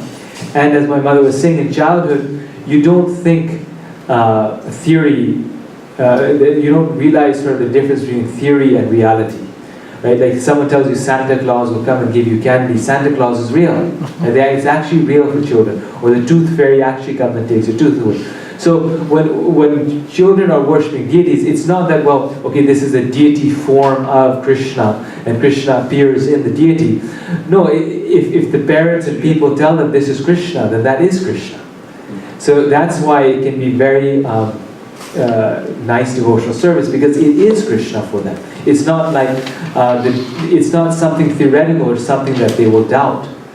And that's why Srila Prabhupada, even in his own childhood we see, right, worshipped Lord Jagannath and his deities so carefully. If we hear back in the life of Srila Prabhupada, Srila Prabhupada describes how he and his sister Bhishma, they would go to their local temple, which was their community temple of Radha Govinda. And it was a Radha Govinda. And he said that he would go to the temple with his sister, and for many hours they would stand in the back of the temple and just gaze at the deities. He writes in the Lilamrit that's there that he and his sister would go to the temple and just gaze at the deities for many hours. Gazing at the deity means, seeing the arti, all the musicians, the devotees are singing, there's kirtan there. They spend many hours there and just looking at the beauty of Krishna. Right? So he showed by his personal example how children can get very attached to either the home deities or the temple deities, and get very involved in those activities. And then once a year, Srila Prabhupada insists that he would want his own Rath Yatra. Right, here we have a picture. His own Jagannath Rath Yatra. And his father would be forced, on Prabhupada's insistence, would be forced to arrange a nice Rath Yatra for him, make a nice cart. There's a whole story about it, how he gets the cart. Prabhupada is crying, and then one lady just comes by and tells him that there's actually a cart that she has. And then he does a whole festival. And like all the Jagannath Pujaris, he distributes fruits to all the other children who are coming for his festival. So this is, these bring memories, and the memories are attached to services to Krishna. Another point I was thinking is how by encouraging them in deity worship, then everything else actually becomes easier. Like, you have to celebrate festivals, right? Because they have this attachment to the deities, the festivals immediately have great, deeper meaning. Because then you can, they can spend so much time cleaning the altar or decorating. So immediately there's so much activity centered around the deity, So, and the whole mood all day becomes so Krishna conscious. Where they keep reminding you that, did you forget to offer this? That they start reminding parents, and then they learn how to offer everything to the Lord, even the new clothes or toys. So this mood of always understanding that Krishna is the chief guest here, and we are here to please them. We are here to please him, and how taking care of deities means he's a person, so therefore, is he comfortable? Is he happy? Is he sad? Is he too hot? Is he too cold? So all these things, just like we take care of each other, right? So in this way they're relating with the Lord. And this is a natural way of evoking love of God. It's a very easy growing up. It just, when you do it with the children, it becomes so much easy, rather than trying to inculcate all these things later in life. So now we're going to stop here with the first section of presentation, and we'll open it up for questions. If anybody has a questions relating to what we just talked about, about the do's and the don'ts. The do's are the morning program, good association, daily worship, and then the don'ts are the television and internet. So,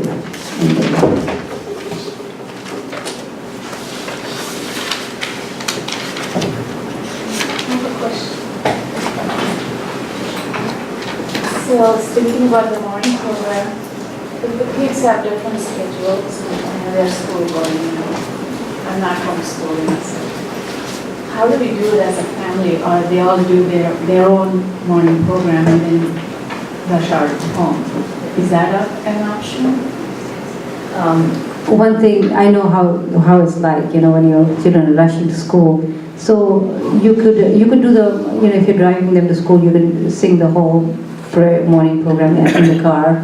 In other words, just for them to understand how important it is and how wonderful it is, then it can be done in the car, So you can adjust things, but the point is, don't skip it. Let them start the day. If you can do it at home, for 10 minutes in front of the altar, that's wonderful, because then if they cannot do any paraphernalia, if they can just sing in front of the deities, even that's even better. But if that can be arranged, do it in the car. And then in the evening when they come home, you can do a little chanting in front of the deities. It's always nice to come together as a family and spend a little time. Okay? You're doing Gaura Arati, but not the morning. It's okay, because I know. So, but you can do it in the car. Okay? Yes, sometimes we just sing the prayers together. So this way it's a shorter program, like rather than call and response.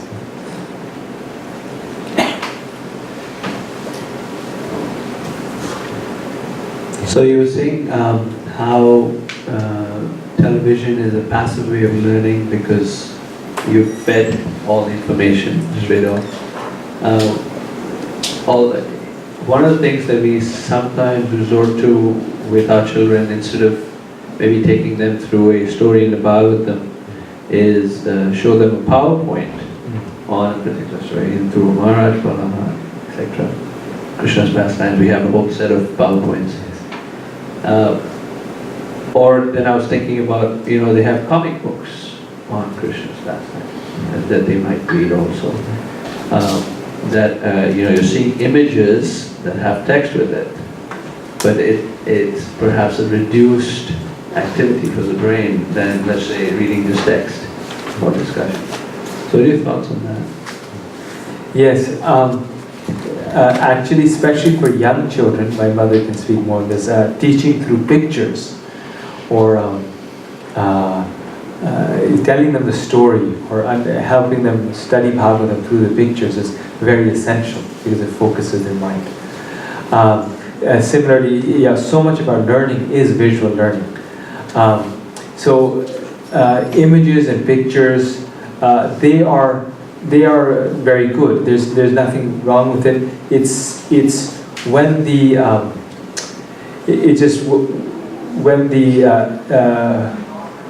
when everything is given to the mind and the active learning stops, that's the problem. So in other words, a picture is one image, right? It's not a video. All these things. It's one image, and then so much more is from it. Like when you tell stories from certain images, then so much of the story is there, and then there's one image sort of describing it, sort of showing it, and then the rest of the story is there. That's very different than watching a cartoon, where everything you're just watching, the video. And actually, your comment actually, in some sense, proves the point very well, because children should be able to hear something and comprehend it. And being a teacher at the university, I've noticed this just even 3 or 4 years ago. You could give a lecture without a PowerPoint, and students were very satisfied, very engaged. Now students demand that there must be a PowerPoint that comes with it. Yeah, it's like they must have a PowerPoint with it. And in some ways that's not the Vedic form of learning, which is Shunu is hearing, which is we gain knowledge through hearing, and we're able to concentrate on words, just auditory and hearing. The biggest things that counseling and all these different degrees teach is good listening skills, right? So those tend to go when we're depending too much on the visual. So the visual must be there, and it's part of life, and it's definitely there. Even videos and things, they're very good. The idea just is that we don't depend on it too much, because our main, you could say, focus is here, like the process of it. Yes, that's it. Yes, like I was just hearing a conversation recently between two people.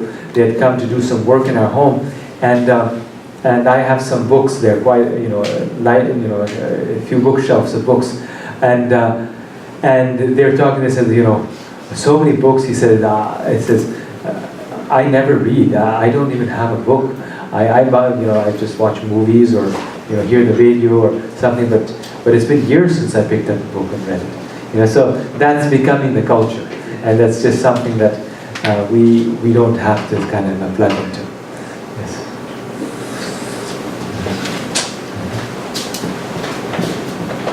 Hare Krishna. First, thanks for coming and doing this, presenting this program to us. It's very, I appreciate it, and very valuable. So I have two questions. One is, so prior to building the devotee community in Boise, what did you do for association with the boys during that time? And the second part is, would you mind sharing what your husband did, kind of what was his schedule in the family life, and what was his part in the homeschooling aspect with your children? Thank you. Yes, so when we moved to Boise, then Gopal was 2 years old, and my older one, Radhika, was about 4. So we pretty much started out, with, before we had the center going, then basically I was trying to do as much as I could at home in terms of the Krishna consciousness, because our own example is the most powerful for our children, the example of the parents at home, that has the greatest impact on them. So, but then I knew that if I would open a center, the impact would be greater. Just like you're associated with the temple, right? And you try to bring your children as much as you can, because that association is also very, very, very important. So for us, that would only happen if we started something, because there's nothing else there, So we had to create our own association with others. So, but then that itself became very, very rewarding, because if as a family you have to do everything, then it also, is very inspiring, because, in terms of active devotional service, and especially with children, their restless mind needs so much of variety and action, and so it kind of was perfect for that situation. Yes. And in terms of my husband, he was definitely a very powerful factor in my homeschooling and in the upbringing of the children. His own example was very impactful, and I talked so much about Prasadam and all, and he was an excellent example, better than me, in terms of giving example of how to avoid food, because he would travel a lot, and he like sometimes in a month he would be gone like 2 weeks sometimes, to places like Hong Kong and Far East places, and I would cook for him and the food would run out, and he would just stay on dates and nuts and things like that. So his own example was there, and also he was really the key factor behind the temple. In other words, just making sure that the festivals were up to standard, and always insisting on opening the doors for others was, and so. And so we were like, we were like checks and balances for each other, where I was weak in one area and he was strong in the other one. So it's really something that needs to be worked together. It's not a one-person show, definitely. To raise a child, it takes a whole village, right? So it's something that has to be collectively done. But keeping in mind, the nature of the husband's job, which is like 10 hours a day. So I was the principal homeschooler, and because by the time my husband came, it was 10-hour day, and he was just finished, and so he would rather take care of, the temple basically overall, whereas I would do all the teaching part, and homeschooling and festivals and all that. So because I had more time to work there, yeah. Mother, there is an online question, somebody asking like, how do you engage children in the morning sadhana if one of the parent has poor sadhana?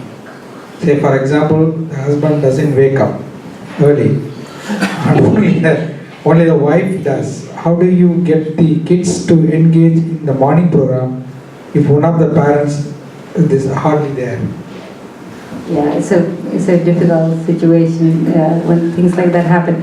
But I tell you, we had a wonderful example across the street. And there was this one American family, and she had 5 children. And the husband was not a devotee, but he agreed to allow them to practice all those things.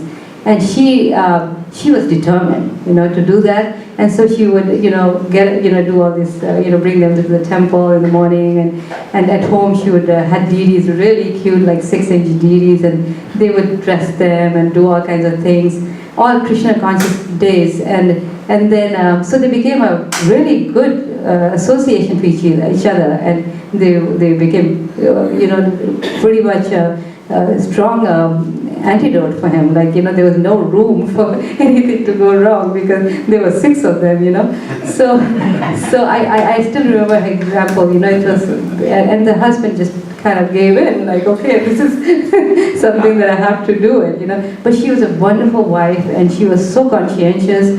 She was very alert in her duties as a wife. And her spiritual master told her that no matter if he's not a devotee, still you have to take care of him, serve him, and make sure he's happy, really happy.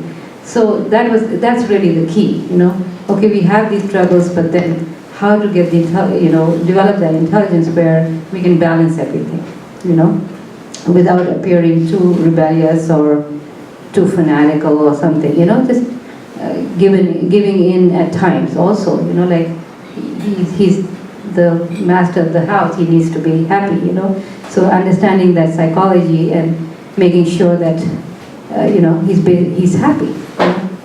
So, I mean, that's a good example I have there where we can work around things. Because Krishna consciousness is something internal, it's not always this show thing, So if you can develop it in our children, she was reading Bhagavatam also every day with the children. So in order to develop that faith, that scripture was there, to give them that conviction, because that otherwise it can go away, especially with one parent not giving that example. It fizzles out very quickly. So to be determined, not only the practical side, but also the theory part, where you actually read the scriptures and understand why we're doing what we're doing. And the children, they came out, pretty good, actually. Thank you, Mataji. By the way, the questions came from Yamanaji and Prabhu. Other Yamanaji. Okay. Yeah. So, another question is, are some children, from what I've observed, some children are more naturally inclined to devotional activities and others are not so much, even in the same family.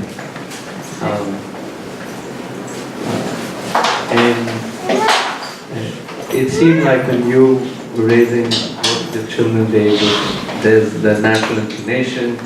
Sure, they get distracted because of children and that kind of thing, but there's a natural attraction for it.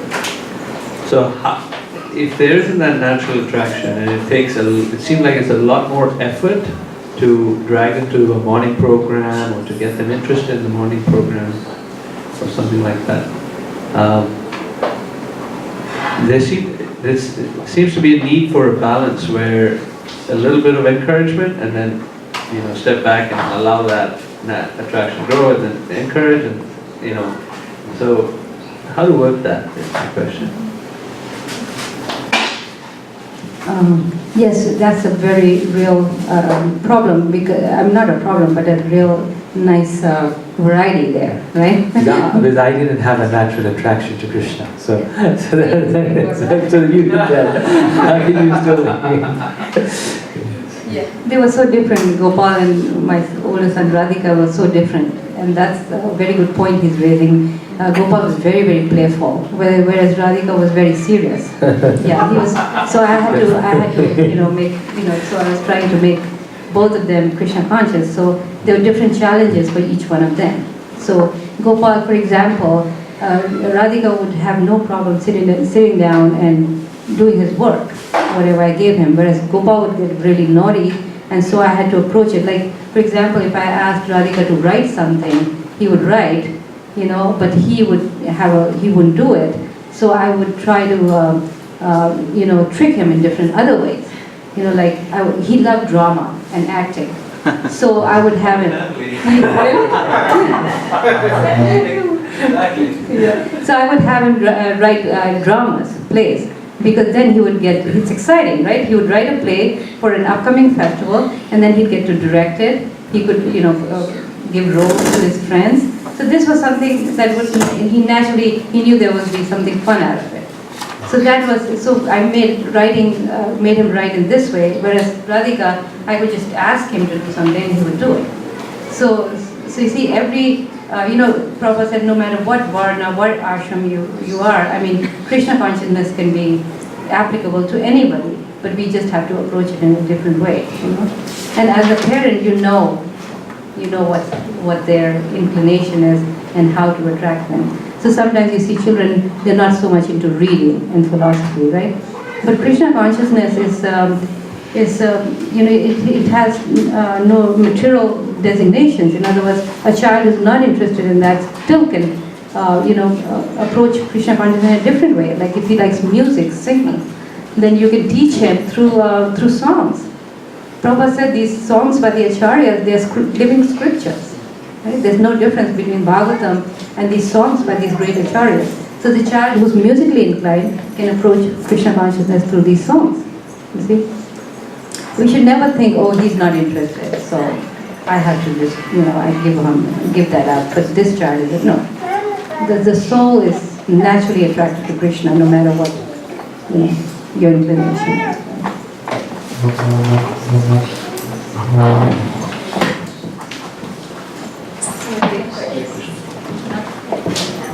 Great question. So should we stop? Or for With 10 minutes more. Yeah, 10 minutes, okay. Well, the second part, I think it's good to start in the next session because it's on Srimad-Bhagavatam. It's a new topic. It's a new topic completely. So, but we can let's see, sorry, there's something, I have unless, a question. yeah, it is better, yeah, okay. So much of my seminars in other places are very, very long, but I see the questions here are so wonderful that all these other, slides that I don't cover today, they're, yeah, this is really nice, thank you. So the other question I had is specific for you, Prabhu. So I like interacting with youth a lot and how they're and watching how their transition comes in terms of owning Krishna consciousness as opposed to living it because that's what they grew up in. So at what point, and what factors do you feel, obviously everything that happened in your childhood was very wonderful for that, to cultivate Krishna consciousness. At the same time, at some point you started to own it. This is something for me internally as opposed to something I grew up in, that my family does, and things. So, do you recall certain key pivotal points in your growth that made it yours for life? Yes. Yes, So it's I very just want to make true. another comment is that, for example, I've seen other wonderful Vaishnavas, strong Vaishnavas, Prabhupada disciples who, just super Vaishnava, but their children have not been able to take it up. Or the children are favorable, but it's not for them. And they had good, wonderful homes in which they grew up, and it wasn't like the parents were neglectful, doing too much preaching or something like that, but they were, healthy parents and. Yes, both very true points and very nice points. I distinctly remember that Krishna consciousness sort of conscientiously became my own the first time when I sort of lived outside of home, when I left home. When I went for my graduate school, for my PhD in England and Oxford, I was studying there. And I was there for a pretty long time. It wasn't just that I went there, but I was there for like 6-7 years. And the first year, you're just the same person as what you are before you left. Your habits, your thinking, everything's just. But after 2 or 3 years, you start to, the world around you becomes more real, and your world at home and the home that you left, that becomes kind of more in the back of your mind because you've been out for such a long time. And so there are certain times and points in that point where I distinctly remember thinking that I choose to do this, I should do this because I'm a devotee. Because at those times there's no one who was watching me. That's what changed. When I went outside, there's no one, well there were some devotees in the area, and even I was actually living in a devotee house, but during the day no one's watching me. I can literally do anything I want. I can go to London and it's a 2-hour bus, do anything I want. You're completely free. You're not responsible to anyone. No one has a video camera on you. There's absolutely nothing. So there were points in life where there were temptations, there were challenges, where I had to make the conscious decision that no, I want to be a devotee, therefore I'm not going to do this. And a very clear example is that in the college that I was, so there was a university, and within the university and colleges there. In the college that I was, the students, they had their activities, they had their parties, they had all these fun things which I was not part of. And that sometimes used to get at me a little bit, because it's like, they're enjoying their life and they have this thing, and should I engage in it, should I not? And, am I missing out? And this is maybe one opportunity in my life to do that. And about once a week or every other week, I would go to the Bhaktivedanta Manor. And I also distinctly remember consciously thinking that actually it's, the Bhaktivedanta Manor is such an amazing place, like such a, the kirtans that they have there, the devotees, all these things. And distinctly thinking that actually, yes, this is also my age to party as well. But this is where my party is. And I'm really enjoying that place. And I used to, sometimes lead the kirtans and sometimes, and that was so important for me. I don't think that without that I would have survived it. Because that actually did replace it for me.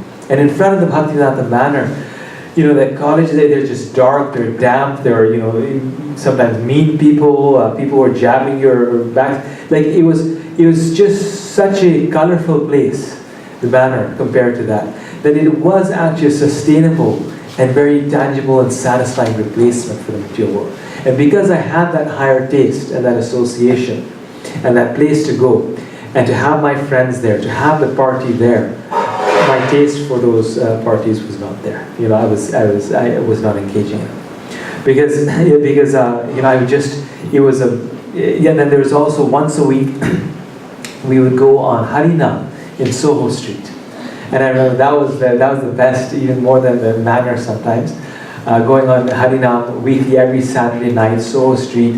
And we would go to the main city where everyone was kind of enjoying. This is what people would do. They'd go, you know, Friday night or Saturday night to England. We were doing that too, but we were part of the Harinam party doing it. So, the point is that yes, that there was a very distinct points in my life where I had to make a choice, and also at times when I actually understood Krishna consciousness for myself, or tried to understand, I should say, for myself, where I'd heard so many things so many times, but then when I read it, it was like though I'd heard it 50 times, at a certain point it sank in. Well, this is what this means. This is why it makes so much sense. The other thing is that, and this answers your second part of your question, that you know why certain youth don't hang on to it. And I think that's a lot connected with, one thing is the culture of Krishna consciousness, the experience of it, and the second thing is the philosophy. And if we don't go deeply enough into the philosophy, later in our life we can give it up. So philosophically speaking, I used to wonder, I genuinely wonder that, you know, well, what's out there? Maybe other religions are also as interesting as Krishna consciousness. I don't know them. Maybe, you know, all these things. But when I studied all these world religions, then after studying it, I could distinctly see how Krishna consciousness was offering what every other religion in the world offered, plus more. And how it was so deep, you know, so deep. So that study actually deepened my faith in Krishna consciousness. That's when I really became convinced that this is true. So it was definitely, it's definitely a combination of both. If I had the study, but I didn't have, if I wasn't living with devotees, if I didn't have the association of the manner, I don't think I would have survived. Because though the philosophy was there, my heart would have been empty. And in order to fill it, I would have gone to the material things. On the other hand, if I had the manner and all those things, but I didn't have that philosophical basis, still, I wouldn't have been convinced about those things. Yes.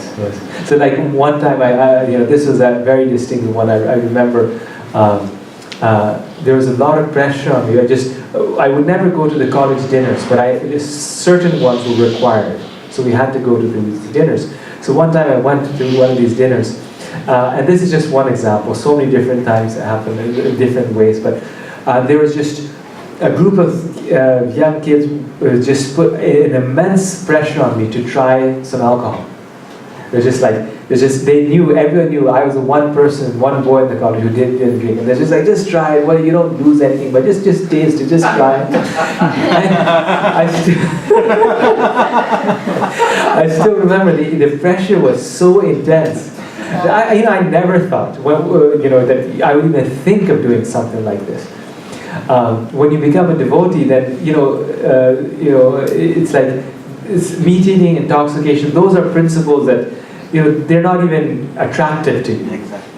Right? Maybe the girl is a little attractive, or this, that part is there. But intoxication, meat eating, but there's so much pressure. I still distinctly remember that I was thinking, well, should I try it?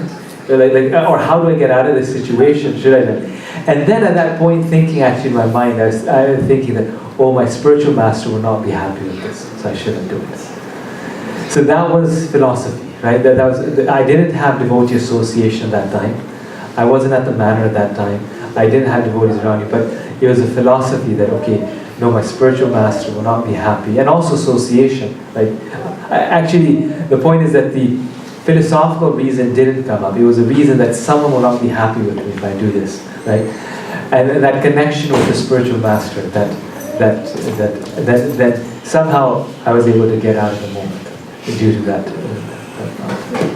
Yeah, I just remember that how it helped because when they left for London, so my biggest anxiety was if they could get initiated and then go, because I thought they would be protected. I had such a great desire, and somehow Krishna made it happen, where before they stepped out, they were initiated. Because, you need more than just the shelter, the blessing and shelter of your parents. And you need something really stronger, right, at that point. And so that also is a very nice thing for parents to think about, before the children venture out. So I think that. And the other thing is about the attraction to the opposite sex. I mean, that's a very real thing that young people go through. And I remember somebody asked Radhika that question, that how did you go through all that? And he says, well, whenever there was a girl in the picture, I always thought, okay, will she be the one I would marry? And if I said no to that, then I had no, so that became his thing. So we can, so all this, like he's saying, the philosophy really helps, where, when you're reading Bhagavatam every day, it just sinks in. These things come up, this an attraction between the man and woman is a very natural thing. The Bhagavatam says this. It's natural, right? But then how do you learn, to apply it, how do you look at it? So, and that will lead us into our next part of the seminar. Thank you very much. We'll have lunch now. Krishna help to The wonderful potency of Srila Prabhupada's Srimad-Bhagavatam and how to study these books with our children. So we have a wonderful quote here by Srila Prabhupada. And Prabhupada wanted our children, as you know, we talked about it last time, how he started the Gurukulas because he was so concerned with about children, how our children who are born into the movement, how they can be such empowered preachers and actually change the whole world. And for that, he really had a great desire that Srimad-Bhagavatam be taught in all the Gurukulas. And so he wanted the children to focus on, the teachers to focus on English and Sanskrit, just so they could read his books. And Srila Prabhupada, several times he spoke on how important it was that the students study Srimad-Bhagavatam, because it would really take care of everything. It would cover every subject matter in the world. And now we'll read this quote by Srila Prabhupada.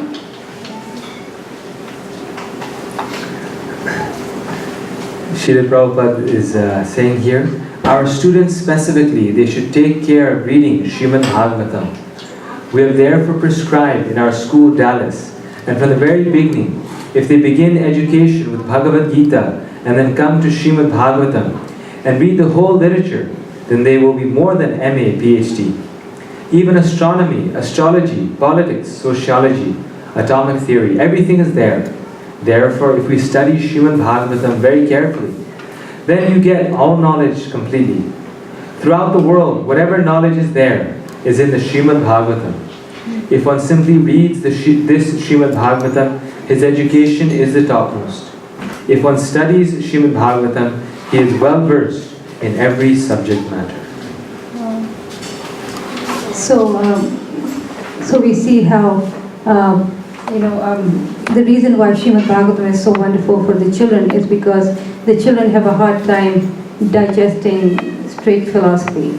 So Bhagavatam comes in the form of stories, but it has all the philosophy of the Bhagavad Gita in that. So there's actually no harm in teaching children directly from Srimad-Bhagavatam, just because it's an easier form to digest and all the philosophy of the Bhagavad Gita is there. And one of the greatest benefits of Srimad-Bhagavatam, is character development. We were talking about how Prabhupada emphasized so much this character. And as children read these stories, of great souls like Prahlad, Dhruva, they actually start assimilating their character. The character starts rubbing on them. And because these personalities are not mythology, they're real personality. The knowledge in the Bhagavatam is absolute. So when they actually read about these things, they actually enter that pastime, and their hearts change. And as they get older, then they're able to appreciate the instructions as well. So, and Prabhupada says very confidently how every subject matter can be found in the Bhagavatam. And we see that how even a basic understanding of Bhagavatam is more than any course that you can take in university level, even just a basic understanding of Bhagavatam, how sophisticated this literature is. And so we all understand, of course, the spiritual benefit of reading Srimad-Bhagavatam, but there's nothing lacking in any other way, like materially speaking or academically speaking. Our result was that in 5 years that I taught them through Srimad-Bhagavatam, after those 5 years, which I was myself surprised, they were able to actually go to college without any prior knowledge of any subject and be able to study those subjects and get very good marks, straight A's through those, even though they had never read history, geography, sociology, anthropology, nothing. Because when I was homeschooling them, I mentioned how I wanted to try it in summer, and so I bought a curriculum from outside. In America, homeschooling is very well known and is very well developed. In other words, there are so many private companies that sell curriculums that you can buy for the whole year, and the children can learn, and they even have lesson plans, daily lesson plans. They can even assign you a teacher for looking at the child's work. So much facility is there. So I bought one of those for the summer, and in 3 months' time, they had finished the entire year's work. And it wasn't like we were studying every day, all the time, just a couple of hours every day. So that's when I realized that actually it's something that is doable. It's something that I can do. And so after that, when I pulled them out of school, then I started thinking about different, how I wanted to homeschool them. I actually had a great desire to teach them, Krishna consciousness and Shastra. And I thought, well, why not this way? Why not through Prabhupada's books, especially Srimad-Bhagavatam? And that's when I started experimenting. And the only thing I did really was, for my language arts, we did Srimad-Bhagavatam, and for the science, we did math. So Srimad-Bhagavatam became the basis for all humanities, and math became the basis for all science subjects. So when a child grows up being very strong in language arts, then he can actually tackle anything. And this is what the beauty of Prabhupada's Srimad-Bhagavatam is, that it's master's level. Like Prabhupada himself is saying, you become MA and PhD. That's because his books are MA and PhD. And everybody knows that, right? The vocabulary is just amazing. How sophisticated. I mean, there are words that we use in Srimad-Bhagavatam that is not even in an ordinary person's vocabulary. I remember when these kids were helping receive customers and do the cash register at the restaurant we had, Govinda's. Oftentimes they would talk to the customers, and introduce them to the food, and then after that they would take them to the book rack where the Prabhupada's books were there, and they would be speaking in a way that they thought was normal, right, as children, and the people would just be amazed at their vocabulary, and it was all coming from the Bhagavatam, So this is, Prabhupada's books are very, very, very, very, at a very high level. And so we will be talking very soon about the methodology, but just a little bit about what Srimad-Bhagavatam really does to the children. It creates in the children critical thinking skills and good reasoning skills. And that's really the essence of all education, right? Even today, employers are looking for people who can think critically. Gone are the days when you just memorize something and just regurgitate it on the paper. No, now employers and even the teachers, the colleges are looking for children who are who can take a problem, evaluate it, organize it, synthesize it, and then give your own realizations. Find a solution for it. So such skills are clearly in the Bhagavatam, because the nature of the Bhagavatam is to evoke that kind of thinking, right? Just about any story you do is always a how and the why. Why is this happening? Why did Parikshit Maharaj throw the snake around the Rishi's neck? why did he not reverse the curse? You know, so many, every story is not just the plot line, but it's just taking you deeper and deeper into it. So that when the children did go to college, very early in their life, they were like 12 or 13, and that just happened by accident. You know, somebody came and suggested, I was not even thinking anything, dreaming of anything like that. We were running a restaurant and one professor came to eat, and he mentioned that why don't you let them do a course in university, just one course. And I was frankly very shocked, and I said, how can this be possible? I mean, how can it be possible? Anyway, they did take it, and they were so what was amazing in the first course, what the teachers realized, they told me that how not only was the understanding mature, but also the understanding on the finer points was very mature. Like she felt that they were better than all the students over there, and they were just like 6 years younger or something, So, and that's because of Bhagavatam, what Prabhupada gave us in the Bhagavatam is because it gives those critical thinking skills, and it's so valuable. It's not just valuable because you can be a bright child and you can do wonders. It's valuable because you can take life's problems, material problems in life, and look at it critically and try to reason and not just take things blindly, because it gives you that training to take something and to examine it. Which philosopher said, right? And unexamined Socrates. life, an unexamined life is not worth living, right? So everything, and that's when the children develop in them this faith, And unless we give them this training of taking something and evaluating it and thinking, going deep into it, they actually, their minds will be, diverted, right? Especially I remember when they took their first philosophy class, it's totally impersonalistic, everything, all the different courses that they offer in philosophy departments, all very, atheistic and impersonal. And it looks very convincing because the teacher is there, to try to convince you. So all this training from the Bhagavatam, when you start reading the Bhagavatam from the beginning and doing all the subjects first through Bhagavatam, then you get such a good Vedic perspective about every subject matter, so that when you do have to study these things from a non-devotional perspective, you immediately you see it from the light of the Bhagavatam. And that really, helps the child become focused and, and centered on Krishna. So, so pretty much, this, when they were doing Bhagavatam, we didn't realize that actually this would be the result. I didn't actually realize that it just so happened that the result which I was looking at was when they would have to speak the philosophy at different programs that we had, the preaching programs, and I would be really surprised, just the way they would present the philosophy to others, convincingly.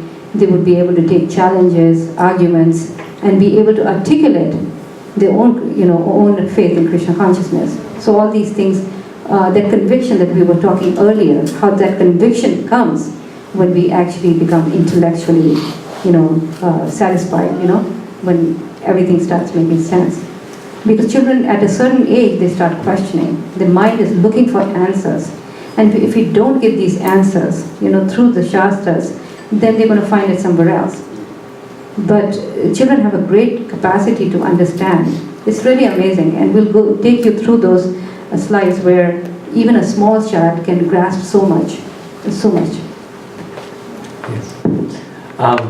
Here we see that there's many spiritual and material and academic benefits of reading Srimad-Bhagavatam.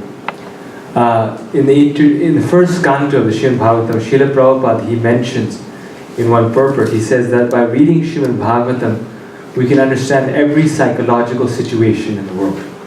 So by reading Srimad-Bhagavatam, one can understand every psychological situation in the world. Now how is this? Well, this is because in the Srimad-Bhagavatam, every situation is there. And we find devotees responding to those situations. Okay? Every situation is there, as later on we'll see when we do particular examples. My mother will show that all the different family situations, domestic problems, national problems, all of these different situations are there.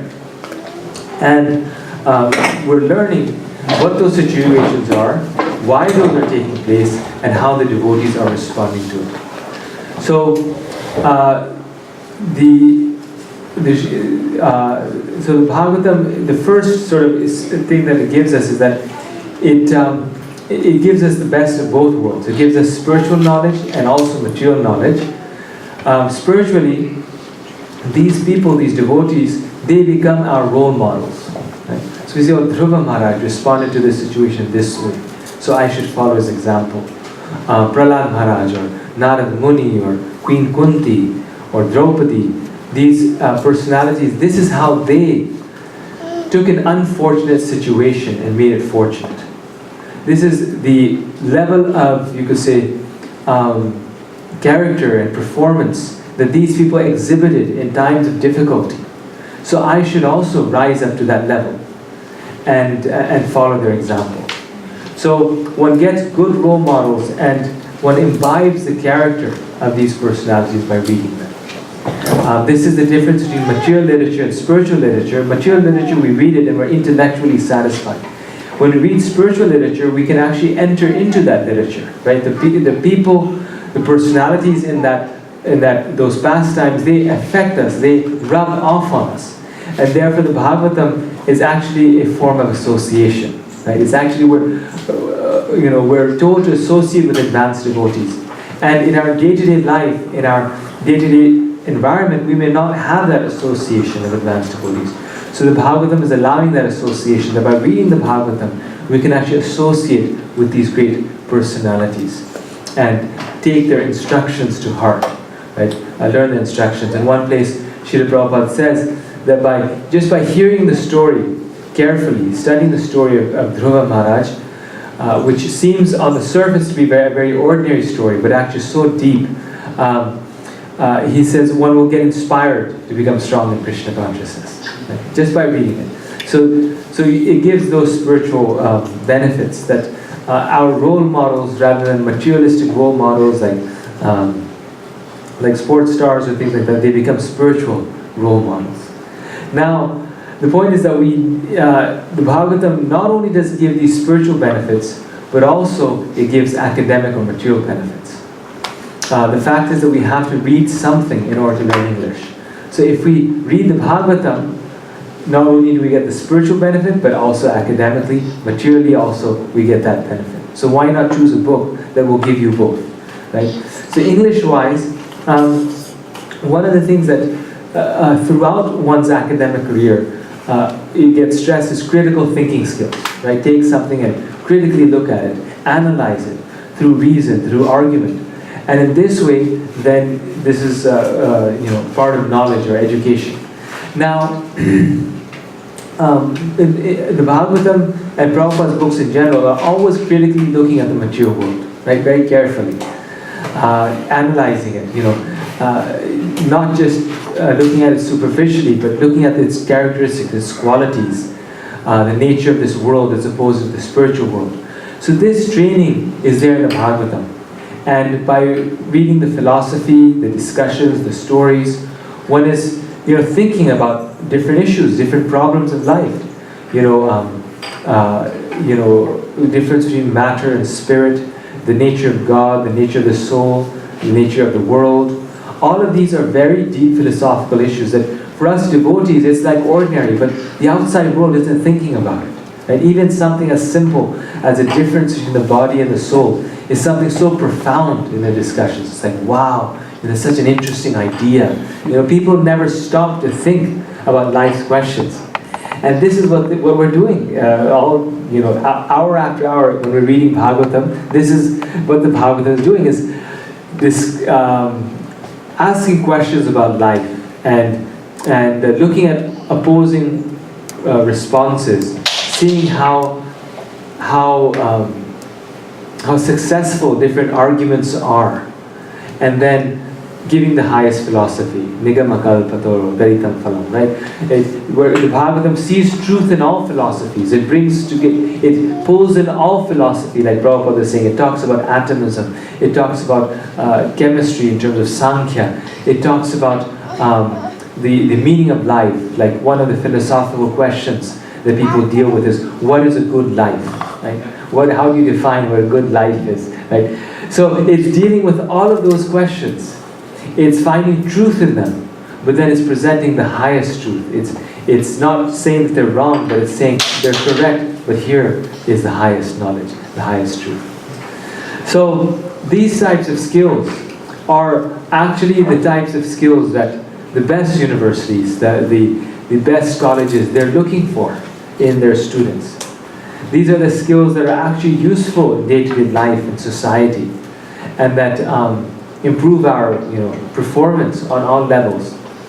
And like my mother was mentioning, when my brother, when he started university, then the first class that he took was honors English.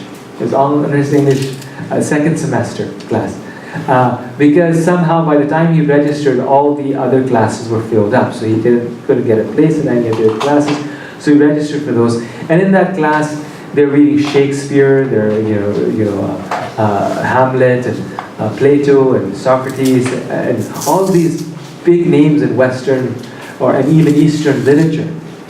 And when he signed up for this class, we were wondering, how will he do? What will he do? Because we hadn't read these people. We hadn't read Shakespeare and Socrates and Plato by that time. So we were curious and kind of a bit concerned or worried, and he was too, that how we were doing. But then, after some time just working in that course, we start to realize that all the questions that they're asking are questions that we've already thought about. What's the meaning of life? Who am I? Am I a soul? Am I a body? And these were like the big, deep questions. The ABCs of the Bhagavad Gita were the deep questions of Shakespeare and Plato. And Plato is talking about reincarnation, right, in one place. The idea of afterlife. And so he had no problem in the course, right? He got a straight A. And he was so young at that time also. The professor was impressed, fascinated, was surprised. The other students were surprised. And he himself, we were surprised. So we should have this faith that what Prabhupada is saying is correct, right?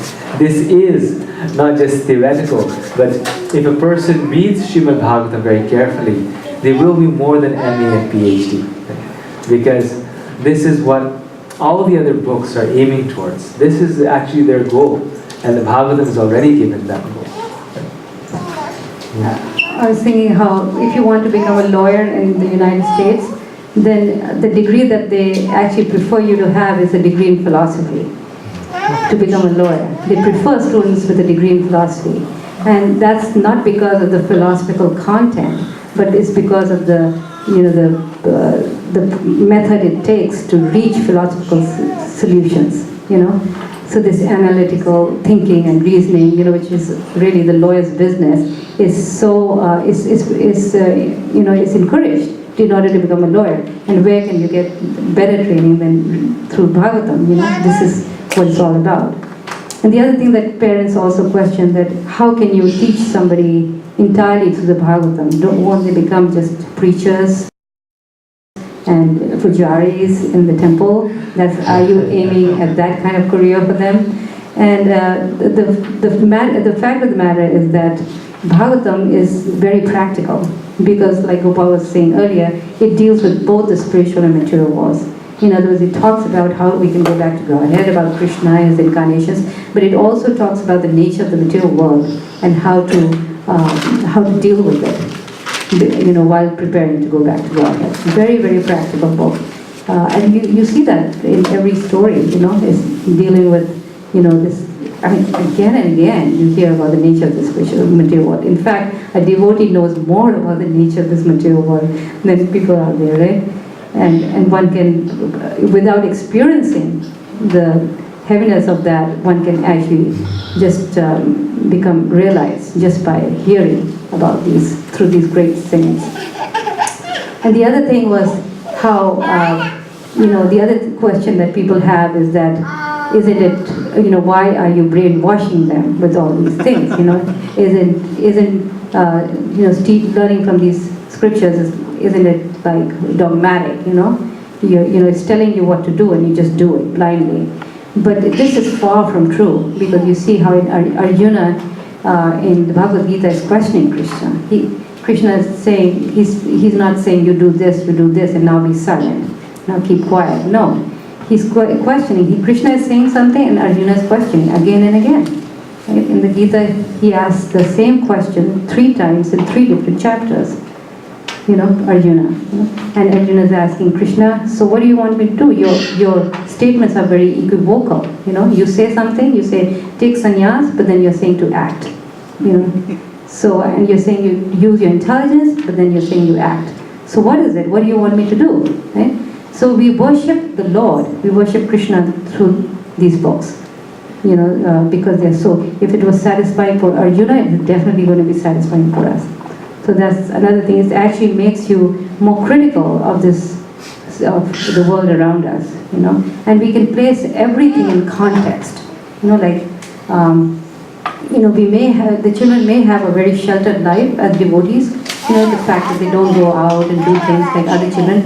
But because it's not out of context, within the material world, they still are they're very much aware of what's going on.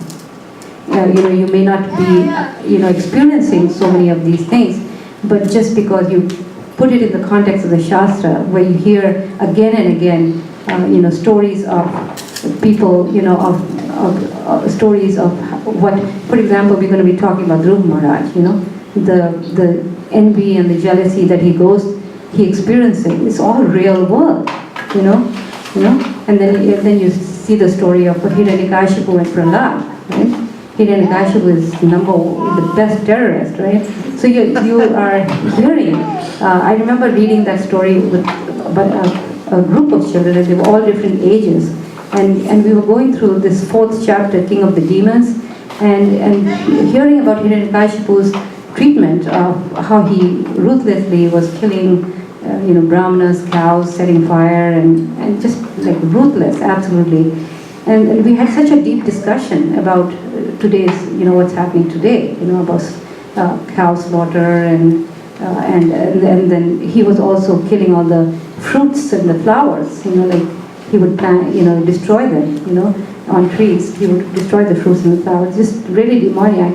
So we were discussing so many things about the state of affairs today, and just comparing in a very analytical way, without, a sense of, holier than thou. Okay, everybody in this material world is bad, and I'm the only good one. No, it's something that we have to deal with.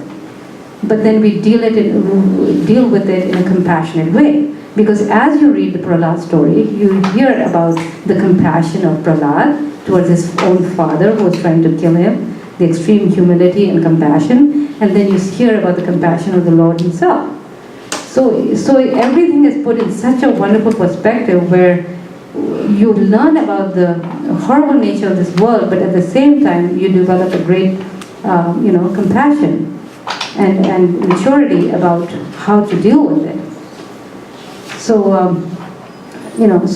so it's practically it's very, very valuable. It doesn't put you in a cocoon where you're just completely cut off. That's what a lot of people have the fear about teaching Shastra to their children or for themselves. They feel like this can wait. This can wait. Let me just let them go to schools, get good grades, and then they can study this later. But the real need is now. Because this is when the questions need to be answered. This is now where they need to make sense of the world. Why are things happening the way they are happening? Why am I different? Why am I proud to be different? Why am I proud to be Krishna's devotee? And that conviction has to be there. So our effort, has been, I've been traveling a lot throughout and just trying to to talk to teachers and gurukulas and asking them to please, bring the Shastric, education to the children in a way where it actually becomes a deep study, for children, so that they can actually grow up with more conviction, in their life.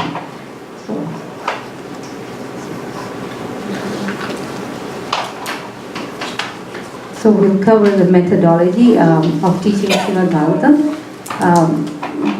So this is this can be done with a group of children with different ages. This can be done individually in an area of homeschooling where you're just with 1 or 2 children, or it can be done in a school situation, in a group pool. This method can be tried in different ways, but after I tried this, it became so effective that I started, encouraging people to use this method. Well, there were just 3 of us, my 2 boys and myself, and we would sit in a circle and we would take a section of the Bhagavatam, for example, Prahlada, Dhruva, and we would take turns reading translation.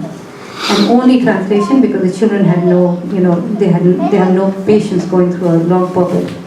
But if I had the time, then I would go through the pulpits myself, and I would draw out, many of the points that Prabhupada was making in those pulpits to help me initiate a deeper discussion. See, because when we read on our own, because we are older than our children, so when we read on our own, due to our maturity and experience, we can take in far more, and then we can present it as discussion, as questions to the children, which will make them think.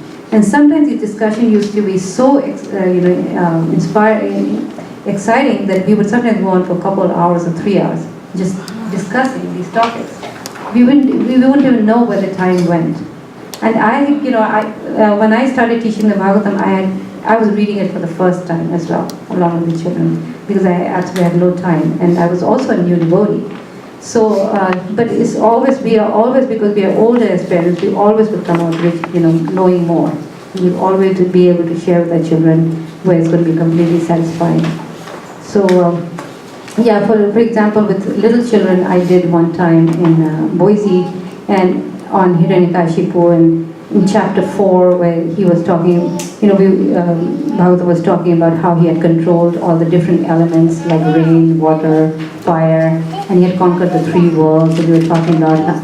And then we started talking about how, in spite of his power, what happened to him?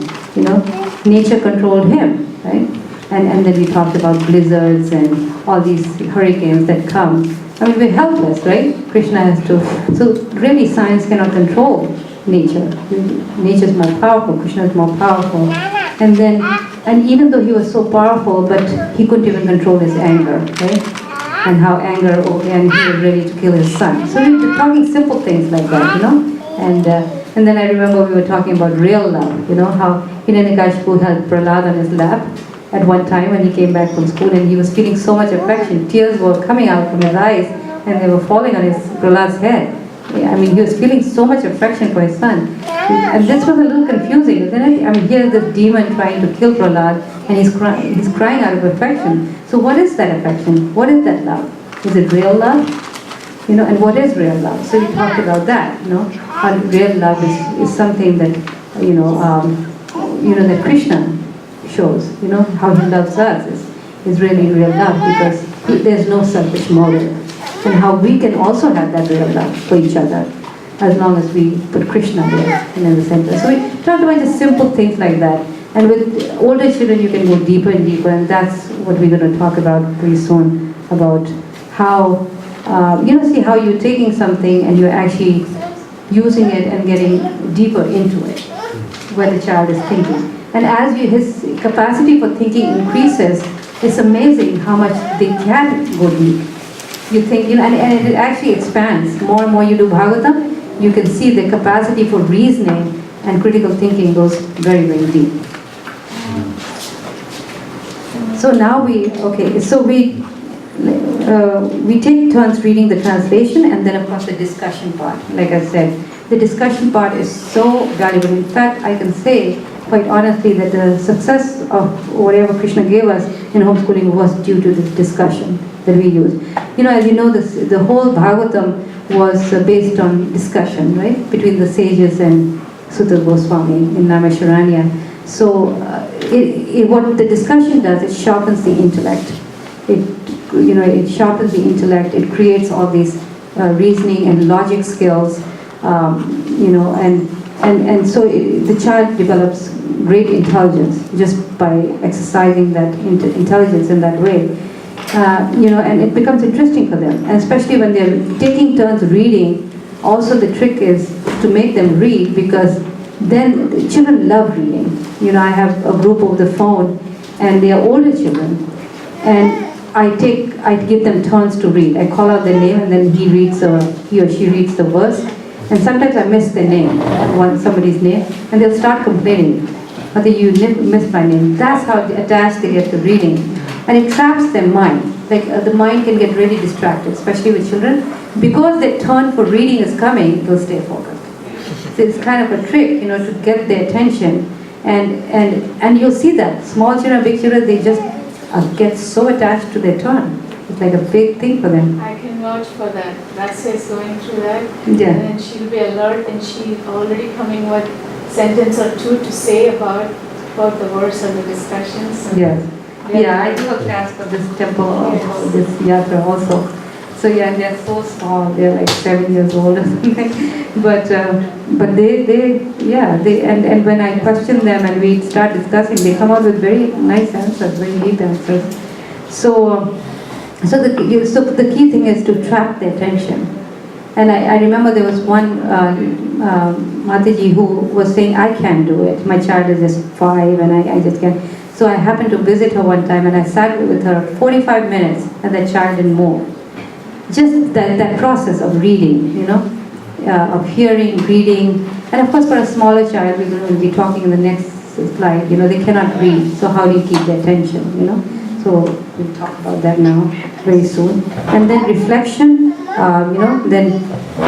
giving them a chance to reflect on what they're reading. You know, like after every chapter, there's one group that I do from the beginning, from Canto 1 we're doing, and we're now in the 5th Canto.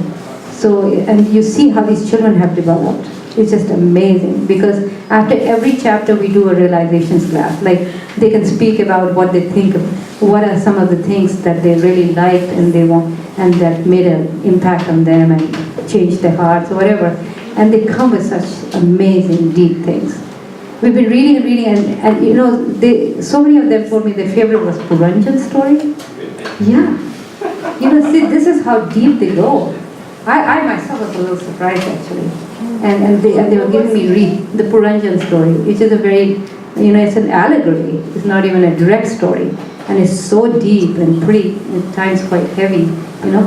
But these are children like between 10 and 15. This couple children are 15, the rest are more like teenagers. And they are just like, yeah, it is powerful, you know. They go, and then we go on, and we read Rishabh Dev's story, you know, and I remember going through the 3rd canto with them, and the story of Kardam Muni and Devhuti. Amazing, you know, the lessons we learned in that story, the purports are just so wonderful. We didn't read the purports, I would read and then I would bring those points up, you know.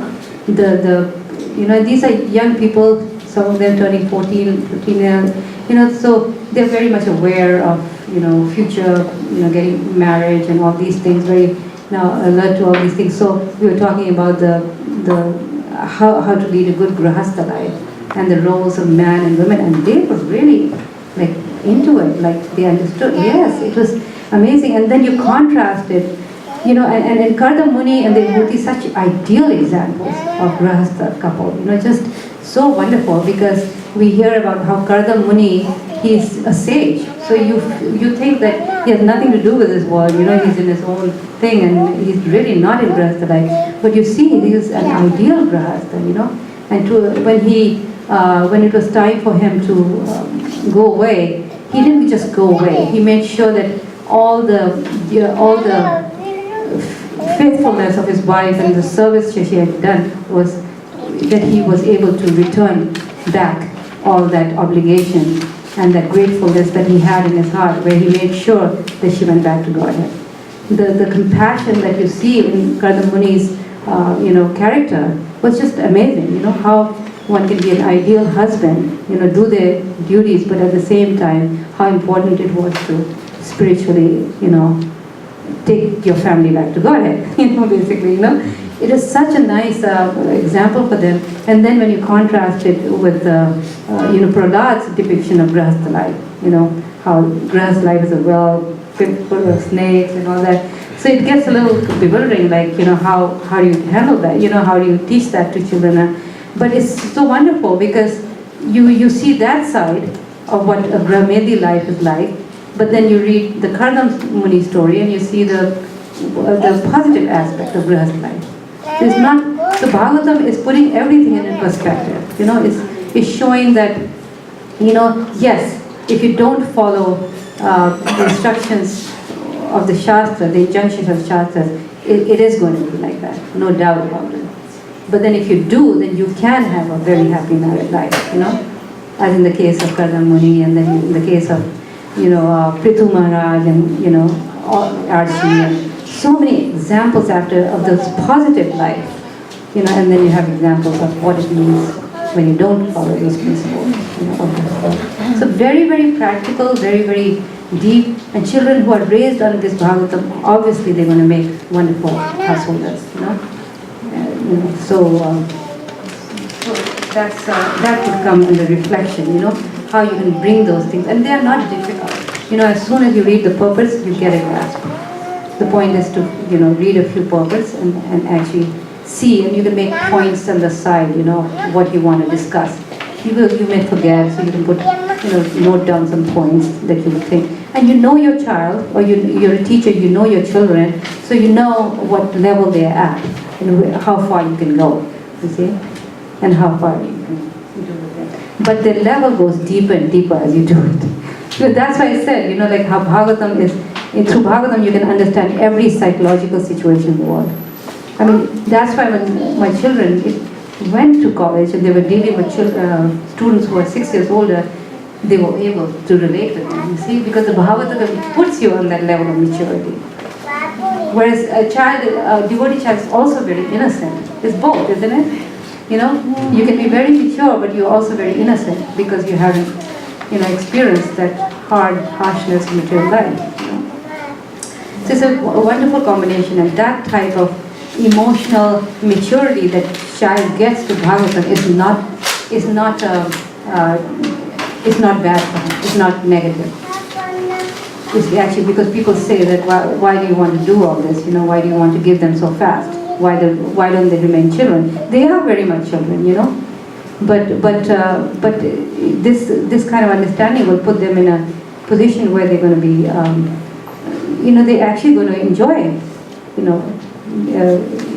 life in every aspect because they have a greater understanding.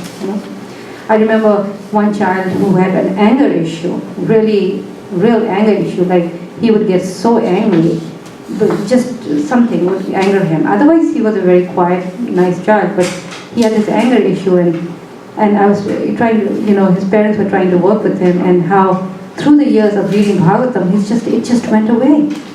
And I saw that firsthand, it just went away. Reading story after story. He's been reading Bhagavatam for years now, and he's only like 7 years old now. And, and we went through so many types of anger you hear in the Bhagavatam, and how anger can be so bad for you. Again and again you hear that, right? The story of the 4 Kumaras, their anger. You wonder. And by the way, that one was a great story for an analytical study, the 4 Kumaras and Jaya Vijaya story. Were they right? Really, were they right in, in cursing them? And Jaya Vijaya's response to that, the ultimate sacrifice, in wanting to please Krishna, so that Krishna had a desire to fight. So many things. So we're talking about anger there. And then you go to Dhruva's story and his anger, with the Yakshas.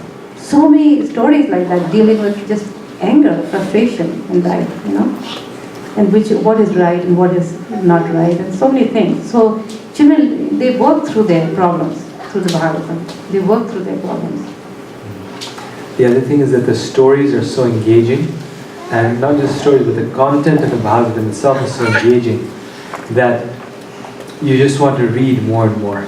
Like, it's kind of like watching a very enticing movie, and you want to finish it till the end. So it's many times like that. Also, once you start it, you want to do it. You want to read it more because it's very interesting.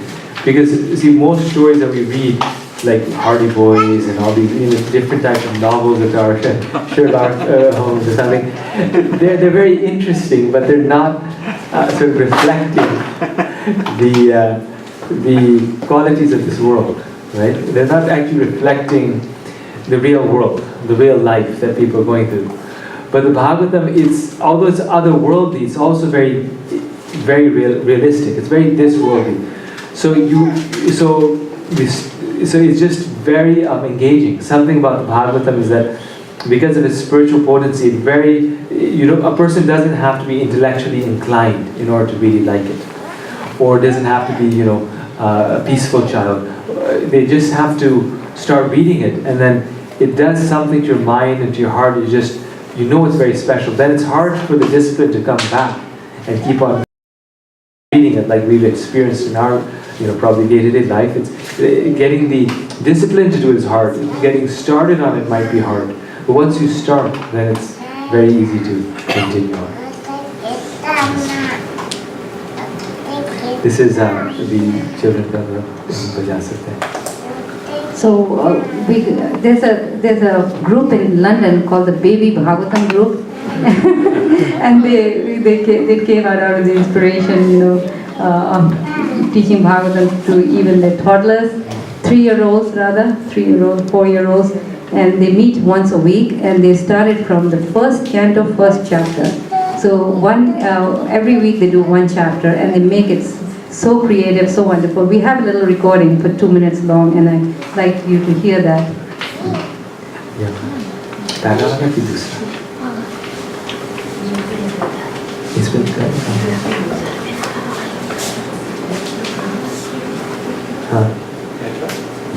It might only work in the USB. Pulling it out.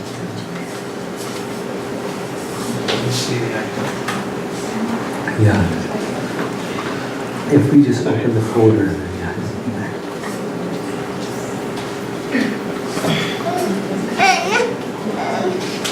First one.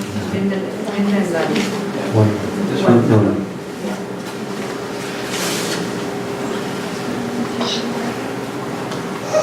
Oh my goodness, where are we? Can you hear that? It's just audio. Where are we? The forest of Naimisharanya. The forest of Naimisharanya. Oh wow, it's so beautiful here. What can you see? Jumping birds. I can see jumping birds. And loads of trees. Loads of trees, yes. And look, Lali, can you see? There's so many sages. And the Sweet Goswami. Yes. Yes, you're right. There he is, yes. Oh my gosh, there's many great sages. They've all gathered together to perform a sacrifice for 1,000 years, just because they want to please Lord Krishna and his devotees. Yes, they want to please Lord Krishna and his devotees. And who did you say was the leader? Where's the leader? Sita Goswami over there. Oh yes, he's over there. Hare Krishna, Sita Goswami. Hare Krishna, Sita Goswami. Oh my goodness. The other sages, they're very respectful towards him. Can you see that? Oh my goodness, I wonder why. Why are they so respectful towards him? Because he's the tallest. Or the oldest? Oldest. Oh, I see. And he knows all the scriptures. Really? Wow. So he's the oldest out of all the sages, and he knows all the scriptures in all the world. And he always listened to his spiritual master, so his spiritual master blessed him. Oh, right, I see. Because he was very good, and he listened to his spiritual master. His spiritual master was very pleased with him. His teacher was very pleased, and he lifted up his right hand and he blessed Sutta Goswami. And you know what? Sutta Goswami had loads of friends, and all his friends were learned sages as well. Did you know that? And you know, whoever your friends are, you become like that. And because all his other friends were learned sages, he was also a learned sage too. This is very interesting. Wow. Nice to meet you, Sutta Goswami, and nice to meet you, lovely sages all gathered together. I think, should we see what they're about to do?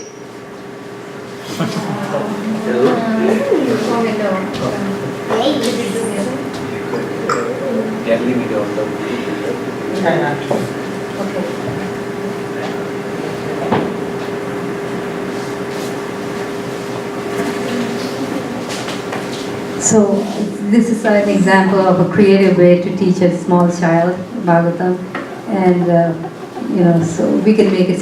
Of course, this is a lot of it's a little sophisticated, presentation, but we can, at their level. I remember doing it with my grandchildren, and they were really little, and I was acting out and jumping around, like, you can just make it very imaginative, creative, with action, depending on the age of the child, just to keep the attention, and also they pick up a lot. They, you think it's just one big play, but they pick up a lot of philosophy through that, because you don't miss out on the philosophy.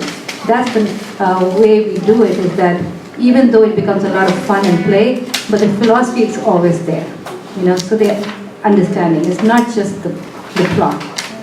So that one should inculcate right from the beginning. Bhagavatam books for children available? Is there a Bhagavatam book for She's children? asking Bhagavatam book for children available. Yes.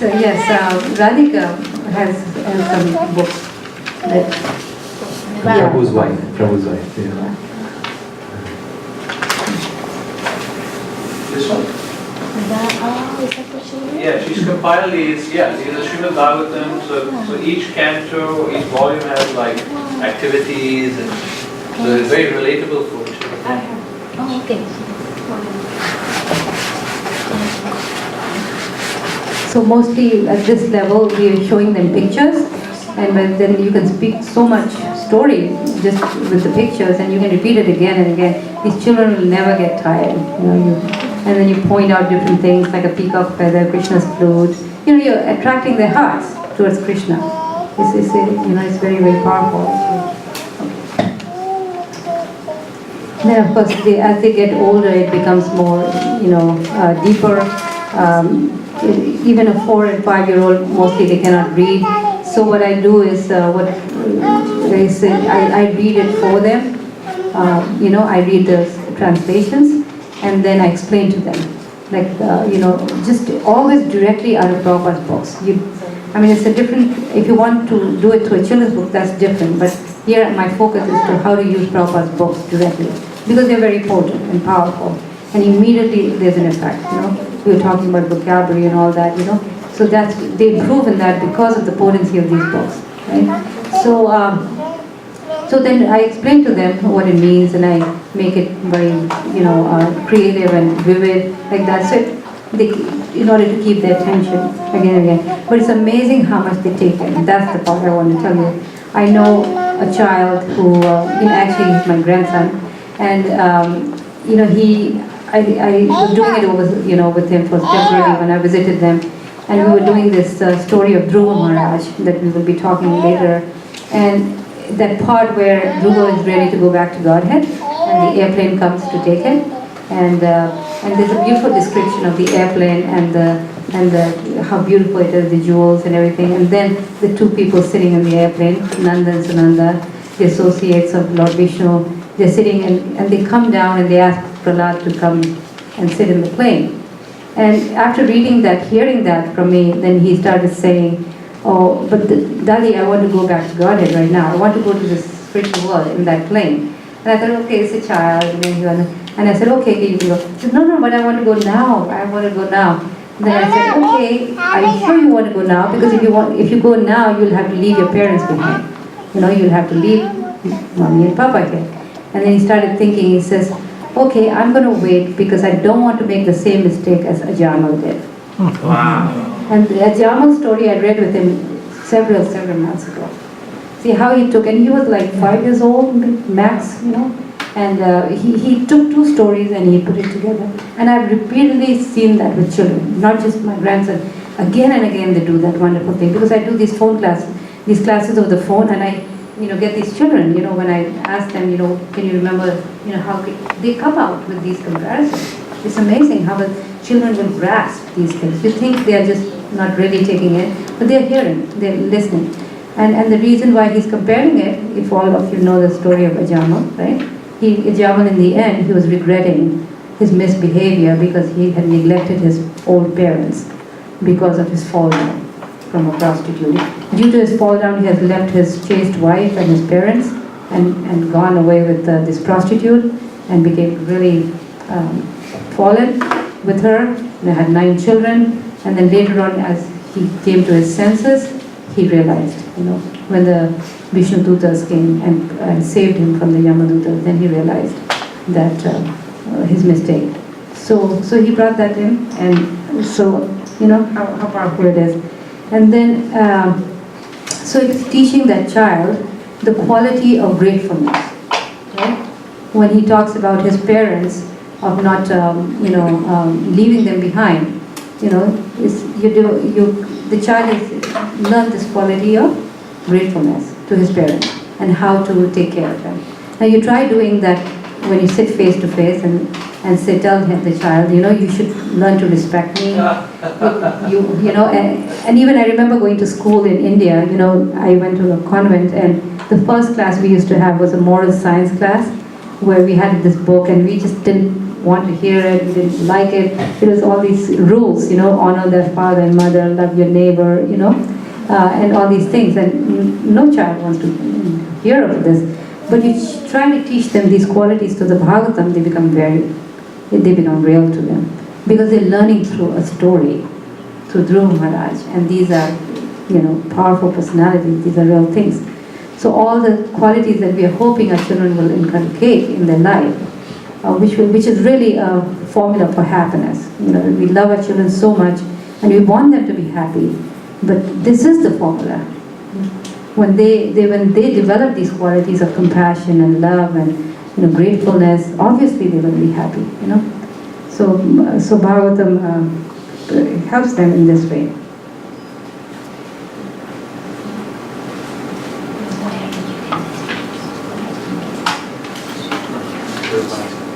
So here we see how as the children get older, we can ask the why and the how questions.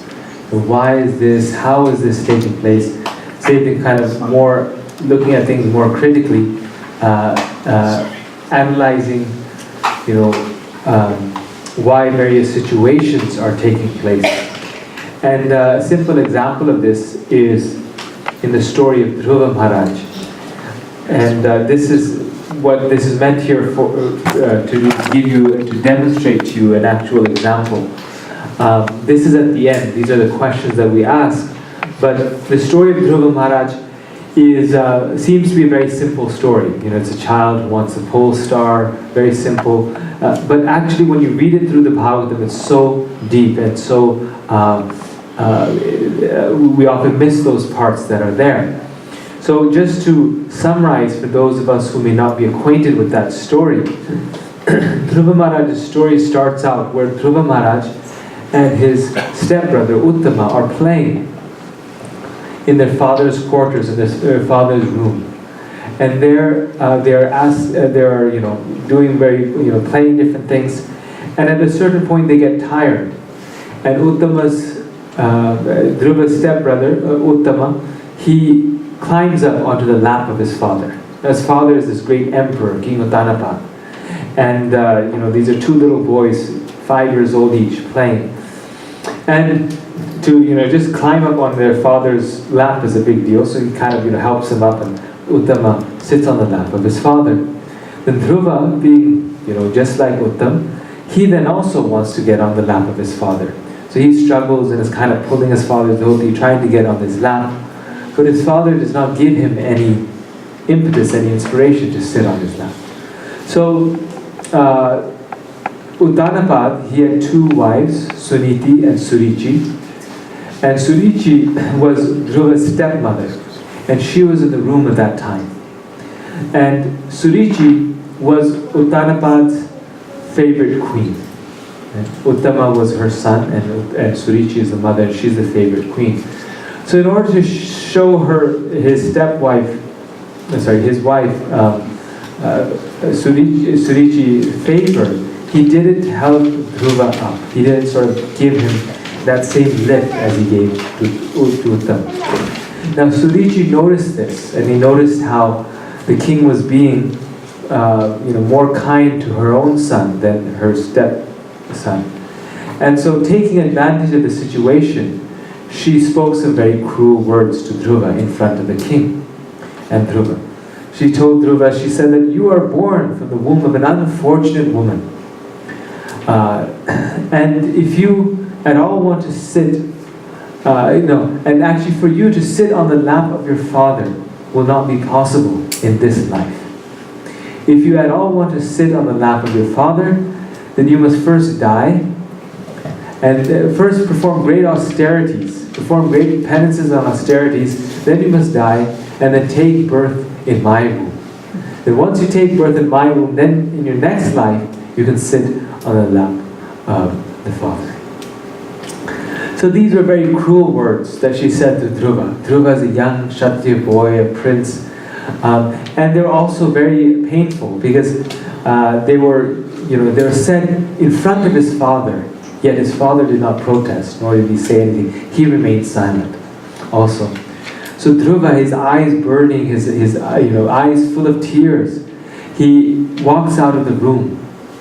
He leaves the room, and then he goes to his own mother, Suniti, who at that time is in a different part of the palace.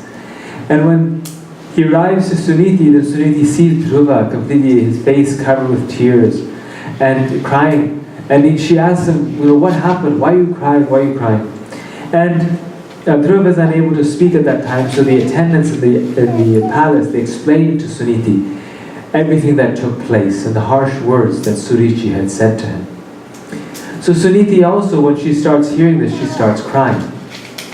What else can she do? The father is the emperor of the world. Surichi is the favorite wife. She's the less favorite wife. Now her son is also feeling the bias. And she starts to cry. But then she stops crying and she tells Dhruva, she says that in fact the words that your stepmother have said are true. You are born from the womb of an unfortunate woman, because I am the less favorite wife of the king. So in this situation, she says, the only person who can help you is the Supreme Personality of Godhead. The only person who can help you is Krishna. Because your father is the emperor of the world. And who else can help? He's the person who's at the very top. And who will understand your situation and help. So therefore, she says, if you at all want a solution to this problem, then go and seek out the Supreme Personality of Godhead. Find the Supreme Lord, and He can solve your difficulty. So Dhruva, he was very contemplative as soon as he hears this from his mother, and very determined. And so then he asks his mother, he says, so then where can I find him? Where can I go and seek out Lord? And then his mother says, I'm not sure, I don't know, but I think he is found in the forest. Because the sages, they reside in the forest. Right? They're there, so most likely you can find him in the forest. So Dhruva, he then starts preparing to go to the forest. Immediately he's ready to go to the forest. Small boy, so you can imagine the determination that he had. But he's like, no, I will go and find the Supreme Lord. And then just as he's about to leave, right, Dhruva, he's about to leave. His mother stops him, and his mother tells him that before you leave, she says, but first of all, she says, give up your anger and your envy towards your stepmother and stepbrother Uttama. Because if you go with this a feeling of anger within your heart to worship the Lord, then your worship will not be successful. It will not be successful because you should go to the Lord to solve your problem. But if you go with anger and envy within your heart, because you're envious of your stepbrother, you're angry with your stepmother, then your worship for the Lord will not be successful. Why? She says, why? She says, because in this world it's no use being envious of anyone. Why? Because she says that in this world, everyone attains anything in this world only if that person pleases the Lord. So she says, your father, Uttanapad, became the king of the world because he pleased the Lord. Why did he become king? Because he pleased the Lord. Your grandfather, Swayambhuva Manu, became Swayambhuva Manu because he pleased the Lord. And your great-grandfather, who is your great-grandfather? Brahma. He became Brahma because he pleased the Lord. So she says that anyone who gains anything in this world attains it because they please the Lord. So similarly, if you also please the Lord, you will get your desired object. You're the less favorite son, I'm the less favorite wife. Why? Because we have not pleased the Lord, whereas they have. So if you please the Lord, then you will also get your desired goal. So therefore, she says, give up envy from within your heart. Why? Because the world is just. If you also please the Lord, you will get what you desire. And then go to the forest. So Dhruva, with this new mindset, he gives up his anger and envy, and then he goes to the forest. And there, when he reaches the forest, he meets Narad Muni. There he gets spiritual instruction, and then he gains world life. He sees Krishna face to face after 6 months. So this is the story of Dhruva Maharaj. Such a powerful story. Already you may be feeling, sort of realizing the messages in this story. But then once reading the story, then these are all so many questions come up, so many responses, questions and answers come up. That how so many things we learn, that how we can give up envy, right? As young children especially, there's this big problem of competition, envy, brother between brother, right? Friend between friend. Why does that he have something I don't? Why is he more intelligent? I'm less. I'm not doing as good in my exams. So in this way, Dhruva's example is there. No need to be envy of our siblings, right? They're gaining what they get in their life because they please the Lord. And then there's also these other questions that are raised. So some nice questions comes up, and I remember with the St. Louis Yatra, children of the St. Louis Yatra, we've been doing some of these questions, right? Especially I remember doing last time. Why did Suruchi suffer heavy reaction but the king did not? And Prabhupada speaks about that in the pulpit, about the power of atonement. How Suruchi, the king had really atoned for his fault, of not protesting and not chastising, Suruchi and being quiet, silent.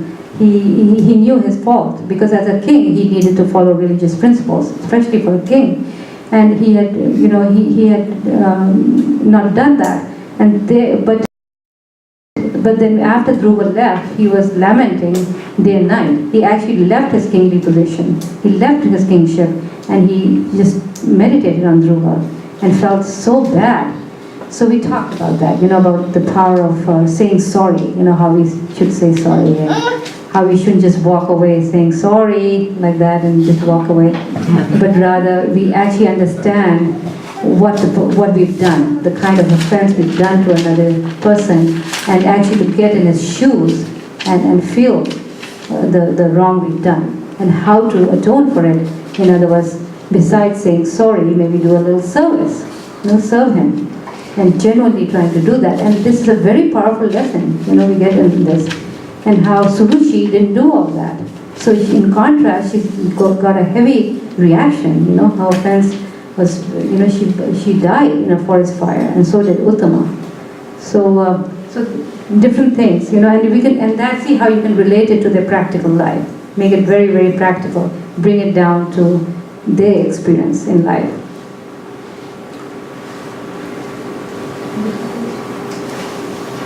Yeah, and then just one more here.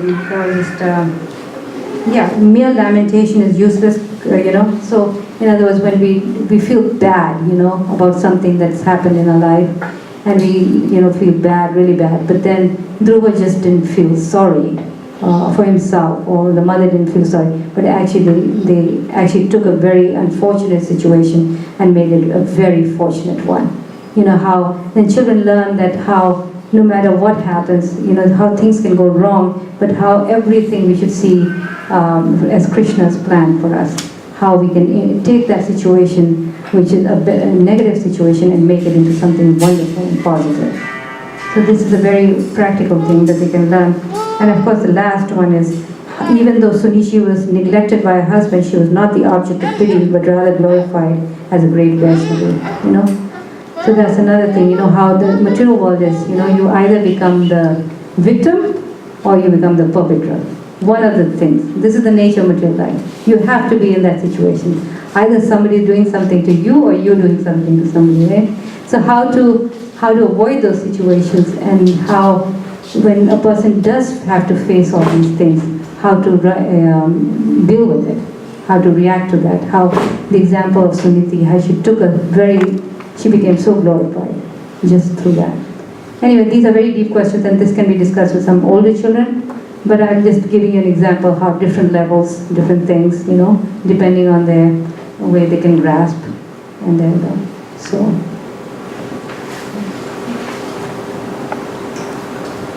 Yeah, so these are some of the lessons we learned from that, how not to be envious. That Gopal so nicely explained about, pleasing Krishna. It's a very powerful message. How we get, this whole world is about envy. We are always envious of something, of somebody who's better than us, right? But to understand that this light of that person is better just because he's favored the Lord. It's very powerful, and puts a person into a great deal of peace, comfort, right? And then determination, of course, is one of the most powerful messages you get from Dhruva's story, and how just by his devotional service he, made such a, strong impact in the world. And the kindness and the compassion of Krishna, how he could take the desires of Dhruva and give him a million times more. How anybody in this material world is incapable of doing that. What Krishna did. How he ultimately is the most compassionate. Because then you can see how his mother was telling Dhruva how I really cannot do anything for you. Even though I'm your mother, I can't do anything. But Krishna can. And Krishna gave him a whole planet. So all these, there's so many lessons. I remember doing this story with so many times with different groups of children, and each time I got fresh lessons out of it. I'm doing this story so many times, and I'm getting newer and newer lessons just with my own reading. And I remember the last class that we had on the realizations class, the children are coming out with such deep realizations. It was really shocking, So this is the, this is the power of Srimad-Bhagavatam. Okay. So we're gonna. वो video दिखाना है क्या?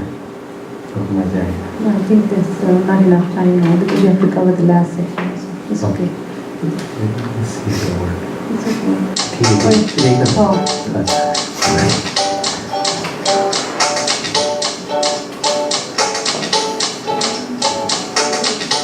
Hare Krishna, my name is Brinda Kishori, Devi Dasi. I'm a homeschooling mother of 2 young girls, and we were inspired by Aruddha Mataji's seminars on Krishna conscious homeschooling through the Srimad-Bhagavatam.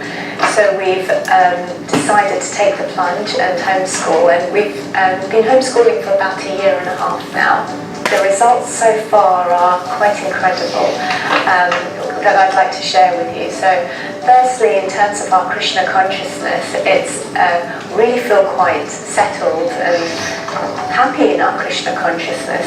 So we discuss the Srimad-Bhagavatam a chapter a day. We read through and we discuss different points that we might find relevant or things that we don't quite understand. There was an instance where my daughter was telling me about a child that had said something about her to other children. As a mother, what do you say to that? You feel upset yourself, like, oh God, what do I say? And I kept quiet. And then she said, but I can't have any bad feelings towards this person. The Bhagavatam tells me that. I was like, where does it say that? And we'd just finished reading the Dhruva Maharaj story. And she'd remembered that the first instruction that Dhruva's mother, Suniti, had said to Dhruva after he'd been offended by his stepmother was not to inflict any pain on others, not to have any bad feelings towards others, not to say anything bad about them, And she'd really taken that to heart and thought, whatever comes to me, I should not react back. And I was so relieved because I wouldn't be able to give that sort of advice. in my condition state. So it's quite nice that Krishna's taking care of the character development, the moral development for my children. The critical thinking skills are really developing. I'm noticing that. I'm also noticing her grammar, her spellings, her ability to read fluently is all coming from the Srimad-Bhagavatam. So that's on a more kind of mundane academic level. It's actually doing quite well in that aspect. Yeah, her attention span is amazing. She's able to sit for that whole hour and really, stay engaged. It's an hour, maybe even longer, but she's able to stay engaged. I guess the Bhagavatam really kind of brings you in and really keeps you engaged. So we're very grateful to Aruddha Mataji. It's really brought us together as a family. That's another thing. We have this really amazing connection. If you discuss together, the connection just gets deeper and deeper because you're actually spending that quality time with your children. We found that the Bhagavatam in itself as a curriculum, as a syllabus, it seems to fulfill an innate need that no other syllabus or curriculum has been able to fulfill. We've tried other things as well, just in case, but actually none of us feel as happy as when we're focusing just on the Bhagavatam. It really reaches the heart like nothing else does. I feel really inspired to do another chapter, and I want to keep reading. I want to keep hearing more and more and more, and I never want to stop reading. Hearing. It's the Bhagavatam. I can't let go of it. What's the next word? I can't let go of it. There on the Yamuna's banks stood Govinda and began the pastime. Yes, so I haven't seen it. Dance in the company of those jewels among women, but they devotees who joyfully lift their arms together. Isn't that amazing?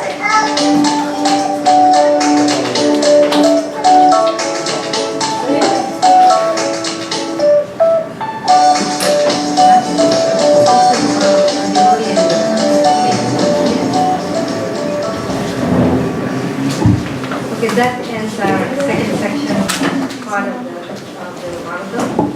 the seminar. So I open it for questions. Anybody has any specific questions relating to this topic?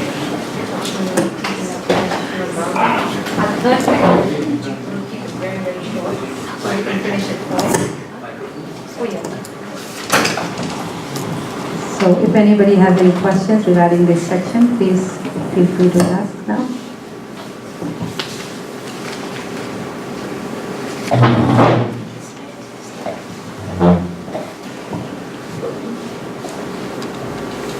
I have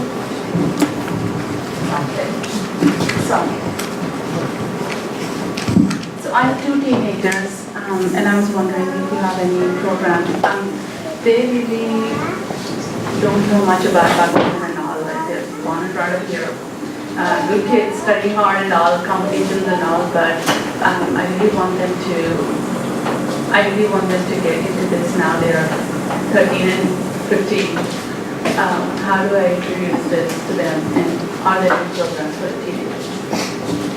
I do a phone class for teenagers, so definitely he's welcome to join that.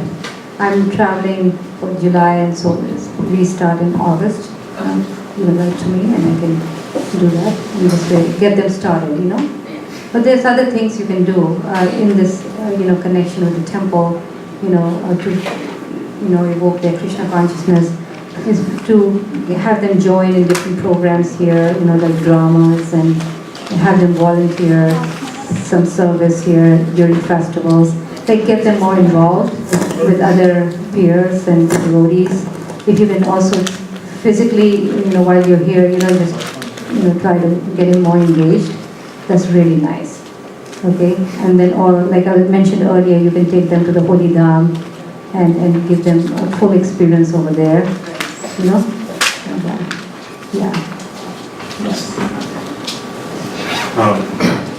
So my question is, You know, I know state by state, there's different levels of which the materialistic government gets involved in homeschooling. It gives you the stipulations that you can and cannot do. Have you ever faced or spoken with devotees who are wanting to, use Bhagavatam as the curriculum, and their particular state is like, what's this, kind of, do you face anything like that? Yes, in America? Yeah. Yes, there have been a few families like that, who are in states where they do require, a certain, they do require to show that the children have covered certain subjects and all that. So somehow she's able to get around it and have the teachers who are testing these things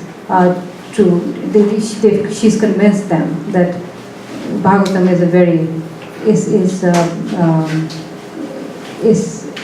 is accepted as part of the language arts and critical thinking and all those areas that need to be covered. Yeah, there's a few families who are doing that because I know some states are pretty. Is that the case here also? No, not at all. Okay. Missouri is really easy. Wow, yeah, that's nice because Idaho also is really easy. There's no criteria or anything. Okay? You have to have, they don't check, but in case you ever get like a divorce or something like that, that's when these records will come up, and you have to show records of at least 1,000 hours of, I think, study per year. Is it per year? Yeah, 1,000 hours per year, something like that. So we just record that, that's it. And you have to show, mix of math, English. But there's no stipulation that you have to have, if you don't have the record, unless you run into a situation like that, a legal situation, you won't have to make it up. Do you have to take the grade level test for the Missouri? You don't have to. No, you may, only when you want to get into college, you'll have to take an aptitude level test, but until then, we used to do that, but it's not required.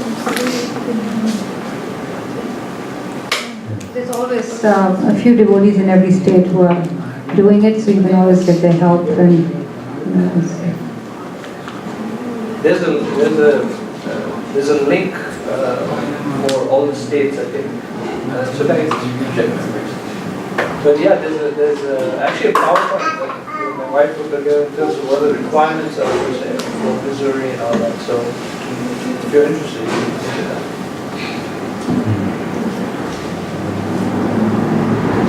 For those who are not able to do homeschooling, then definitely you can still, use this methodology, and you can try it with your children like once a week, or on the weekends, or every day.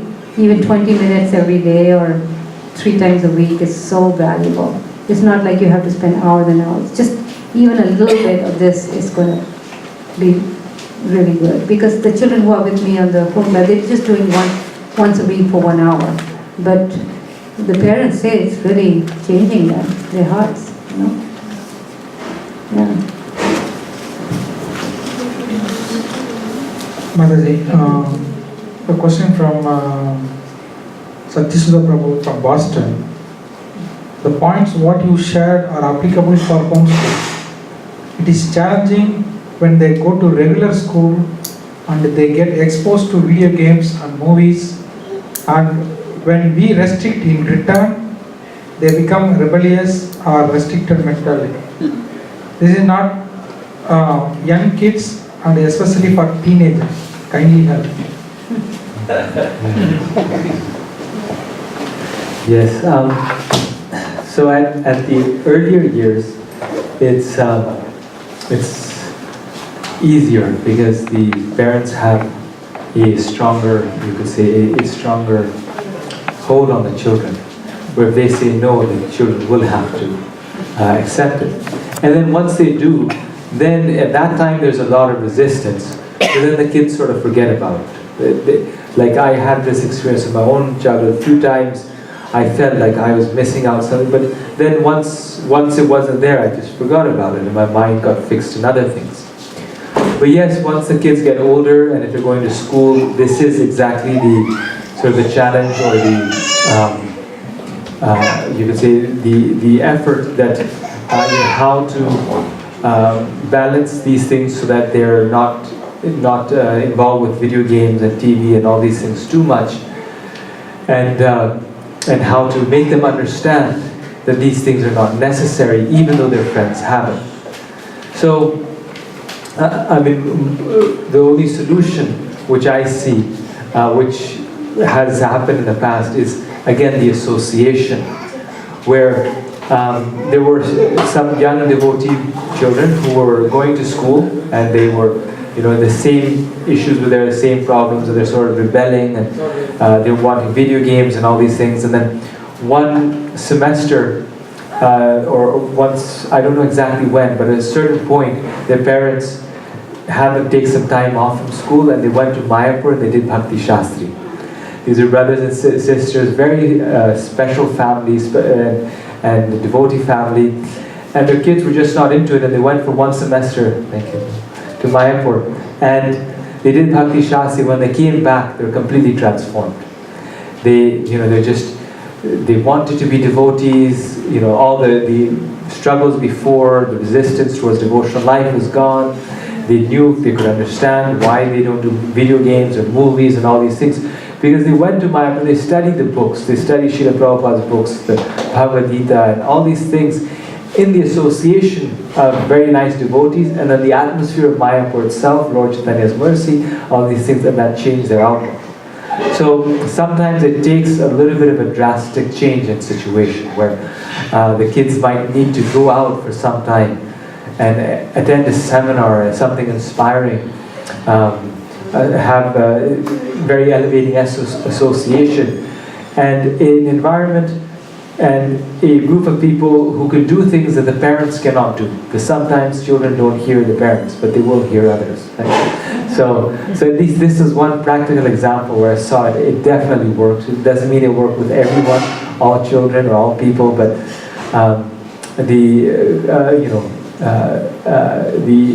all the Shastras tell us in the Bhagavatam that the magic is in the association. So if they get the nice association, the positive association, that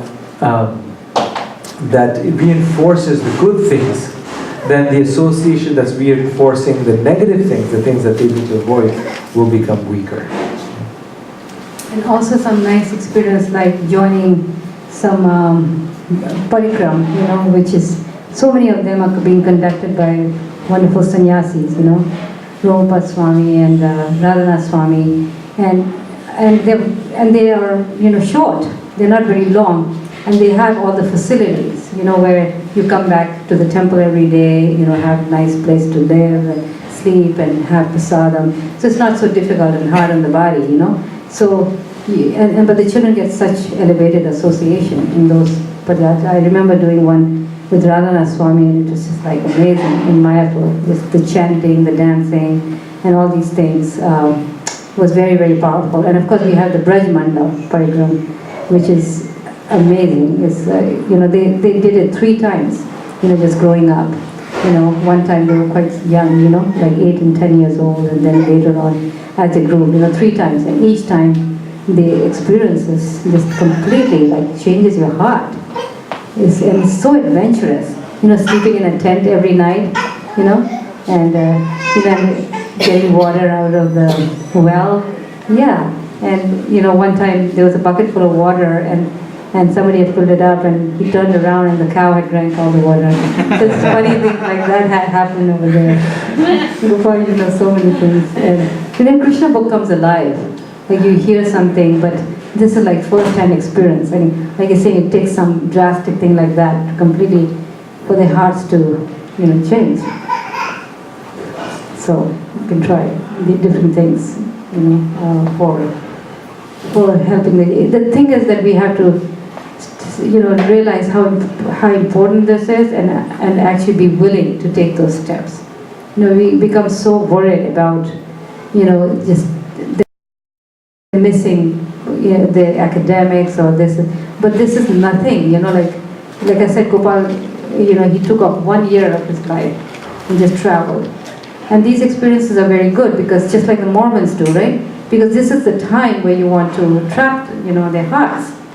And this is the time to allow them to, to investigate on their own also,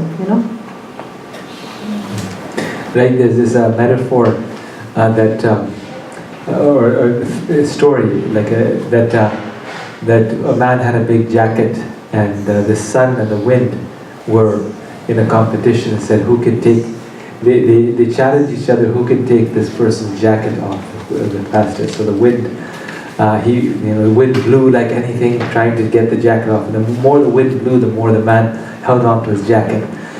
And then the sun came out, just shone very brightly, and then the man immediately took off his jacket and put it on the ground. Right? So the same idea there with these things, with the material, you could say addictions or the material attachments.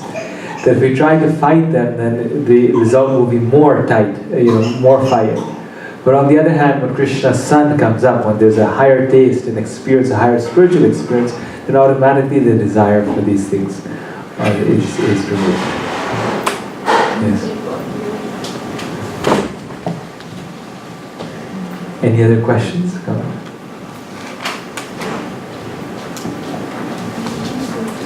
Okay, so there's 10 minutes.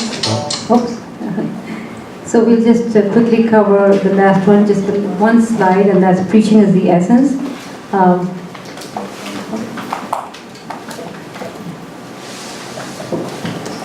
The battery went down. Yeah. So this is like Krishna consciousness is a package. No, okay, here we go. That's right, yes.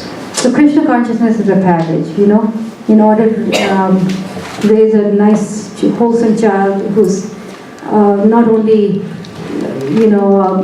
practices Krishna consciousness for himself. We've been talking a lot about the internal development, through practical devotional service, through reading Srimad-Bhagavatam. But then also the full package is when we actually give this knowledge to others, share this knowledge. Because oftentimes the misconception is that, okay, when you're a student, it's time to study. And then when you get older and your student life is finished, then you teach or preach, because this is the time to learn. But preaching is a very powerful way of learning. And all of you have that experience. If you ever gave class on anything, you study so well, right? In and out, because you have to share that knowledge. And you never forget that. Gopal did Bhakti Shastri in Philadelphia. At that time they were offering in Philadelphia. And he went away for 3 months doing that. And when he came back, the devotees asked him to give a little seminar on nectar of devotion, the first 18 chapters. And he writes about his experience in this book, how he had done the entire Bhakti Shastri, the nectar of devotion there, but then when he had to teach it to the students, to the devotees in the temple, he was just like, he studied day and night, made notes, and then, he knew the subject so well, and he felt that he learned more doing this than he had learned, So teaching is very, very powerful. Not only that you know your subject matter, naturally due to this being confident about the subject matter, you actually develop faith in Krishna. You develop your faith in who you are as a devotee, your identity as a devotee. Why? Because you have to articulate, you have to explain what you know to others in a way that they can understand. And you may have to deal with challenges, with arguments, so many things, right? Especially if they participate in all kinds of, get-togethers, or, as they got older and they were in college, then they did get some opportunity. We had some sannyasis coming through that we arranged for them to participate in panel discussions, these interfaith panel discussions. So we got first-hand, experience of how to deal with that, and then gradually as they themselves had to do it, then, so these things really, become very effective when you have to give it to others. And the skills, such skills that you actually pay money to go into college and learn, skills such as public speaking, communication, interpersonal skills, conflict management, all this is taken care of. And even book distributors will tell, right? People who distribute books, what kind of challenges they have to face in trying to convince people, right? So all this preaching does that, right? Harina, book distribution, and one thing that we focused on was the school programs, because that was with children, it's easier because you can take them into classrooms and give them a first-hand experience of sharing Krishna with others. And so we would arrange all these school programs. And when they were little, we would go to preschools, at their level, preschools and libraries where we would ask them to arrange a program. And, and most of the people are very happy about it because they always want to know more, especially Idaho is so culturally starved, they want to have diversity. In fact, one public school district, they paid us $1,000 just to speak in 14 schools, because they wanted this program. The federal government had given them money for that. So that's, if you find out, actually you can find great opportunities like that everywhere, where they will welcome you, they will want you to come and speak like that. And the children are not the ones who are speaking, we are the ones speaking. But the fact that they are there and they're assisting us, they're getting trained, and they do help us, so they play the chanting, the music, and then they explain their dress. It's easy to explain the tilak and all these things, distribute sweets, put dots on the girls and so many things. They can actively participate in that and about to speak of music, dance, and all these things. And it used to be so much fun. I remember that it would give us a break from the normal routine, and that day we'd just come back so happy and satisfied, so convinced about Krishna, just the satisfaction of dealing with questions, and then of course there would be always a book that we would give the Bhagavad Gita to the teacher. We'd take paraphernalia with us like conch shell and to show a Bhagavad Gita book to show Sanskrit and the peacock feather, and so and then of course we would mix prasadam sweets for the people, and every time the experience would be a little different, and sometimes there would be a little bit of challenge, but mostly we found that how people they would respond nicely, and places where you thought they would be very, very tight, very conservative, they actually ended up the most liberal, so and the questions would lead you directly to Krishna consciousness. We found ourselves talking directly about Krishna, no matter how you did it, You could approach it from the way of India and the culture of India. You could start out like that, but invariably everything would be related, because as soon as you talk about music, you can play the Hare Krishna music of India, then the music, and then the dance, and and the religion of India, and the eating habits of India. You talk about vegetarianism, why the cow is sacred, reincarnation, just about everything is covered. And then later on, as they got older, we went to elementary schools, public schools, secondary schools, and the way we got into those is we contacted the people who would come to the temple, the congregation members, and their children would be going to public schools, and we would request them to please have us there to present, Vedic culture. And they would agree, some of them would agree, and we would go and present. And these were older children, they would give us about half hour, 40 minutes to make our presentation. But each time I remember the experience, how they would come back with so much more confidence. Because when the children stand there and do something, and everybody claps, applauds them, you can see how much it does for their confidence. They feel so proud to be a devotee of Krishna. And gradually, as they became more and more confident, then they started doing it themselves. They went to high schools, and we had some amazing experiences in some of these schools, especially in one high school called Bishop High School, where the teacher it was a Christian school, but she invited us every year, every semester to present.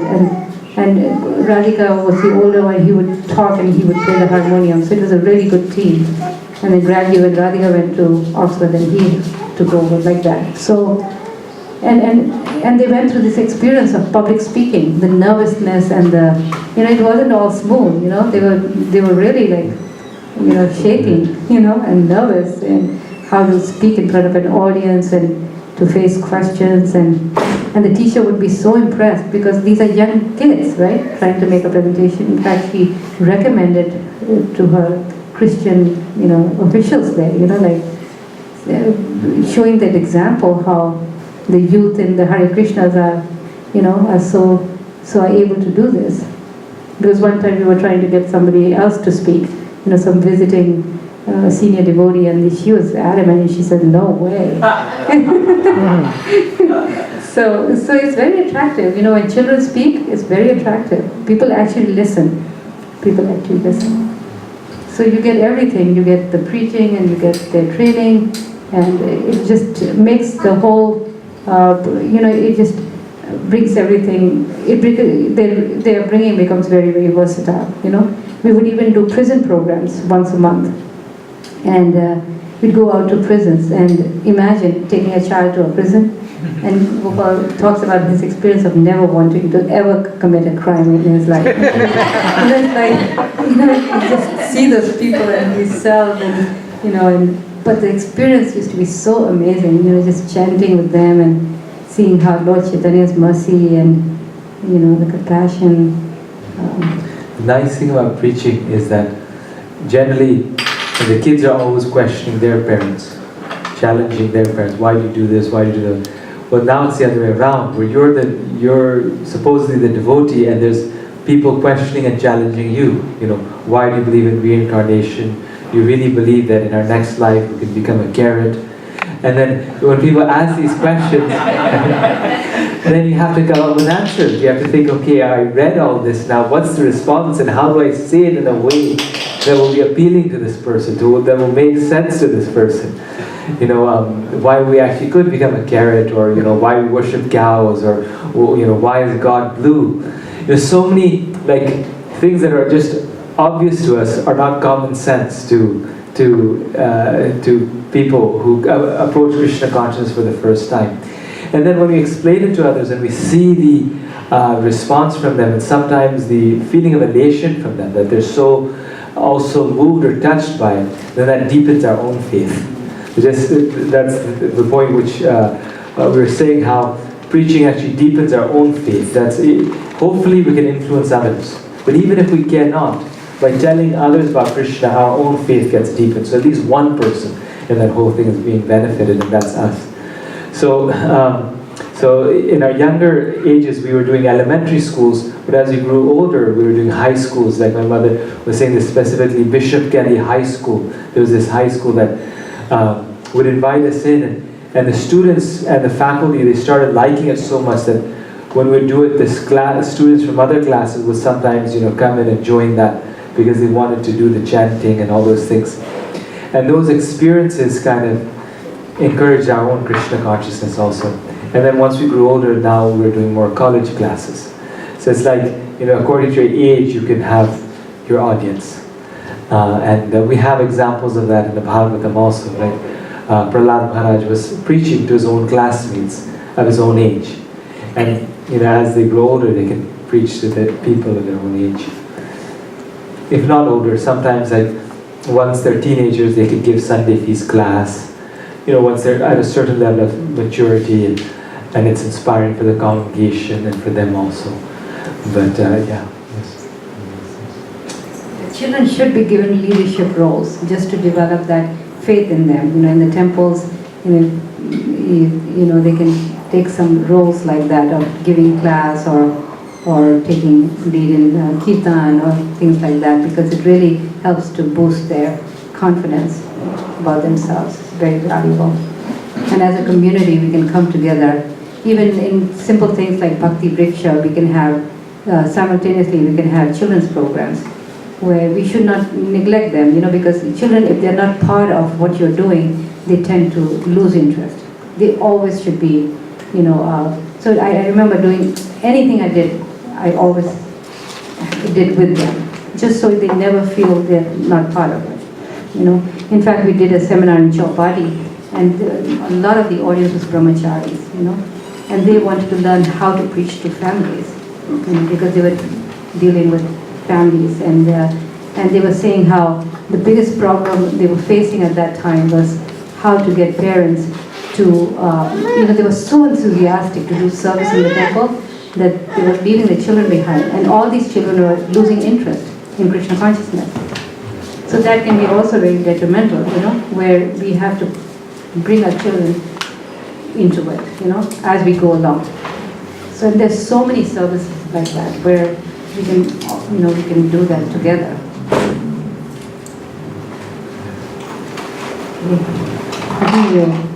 So I'll open up for questions in case somebody has a question on this part, and then we will end Or our seminar. anything in the entire seminar. Yes, anything in the whole seminar.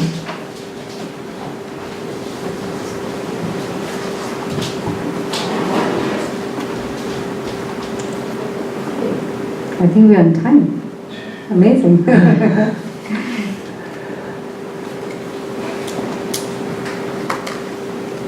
So where can we buy the material, like the books or audios or videos? Where can we buy them if we? Oh yes, that's the point. I have some of these books. This, the seminar is all, the material that I cover is all in the books. Even though it says homeschooling, it's actually about how to raise children, how to parenting, how to raise them. So it's a lot of that information plus a lot more. So if anybody wants these books, I have like 5 copies that I can send it to you. Yeah. And regarding the Bhagavatam books, that you can talk to Radhika Mataji. Yes. Those are more curriculum books on systematic study of the Bhagavatam for children. And this is a combined work of many mothers around the world, from Australia, New Zealand, England, everywhere. These mothers are working very hard, and we are putting out resources creating resources for every chapter of the Bhagavatam. And some of them are musicians, some are English teachers, some are, all kinds of, expertise they have. Yes.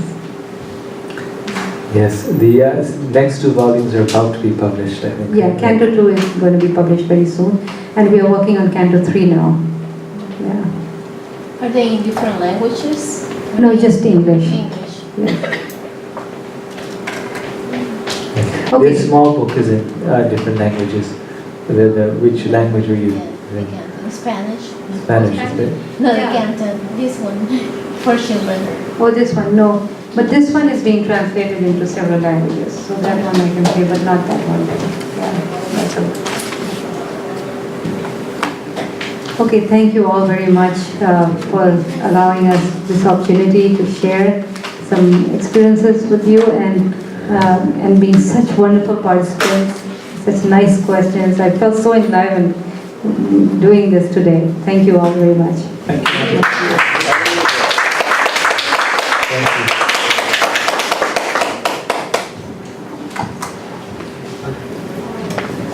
Maybe we can say Haribol 3 times with a lot of enthusiasm based on how much we feel we've received today. Haribol! Haribol! Haribol! So thank you very much, Mataji and Prabhu, for visiting St. Louis and coming to give us your association. I think it was very meaningful. I talked to a few devotees in between to just see how people are experiencing it, and some was saying, they should have come a long time ago to see it. But it was very, very meaningful.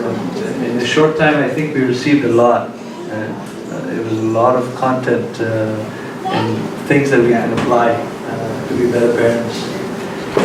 So I think the next thing is if we can maybe help to set this all up back to how it usually is for the Sunday feast. That'll be very nice. And then tomorrow evening for the Sunday feast program, the Krishna Fest program, Gopal Hari Prabhu will be giving the talk. So if you'd like to come, I'm sure it'll be very enlivening. It'll be nice, and invite your friends as well.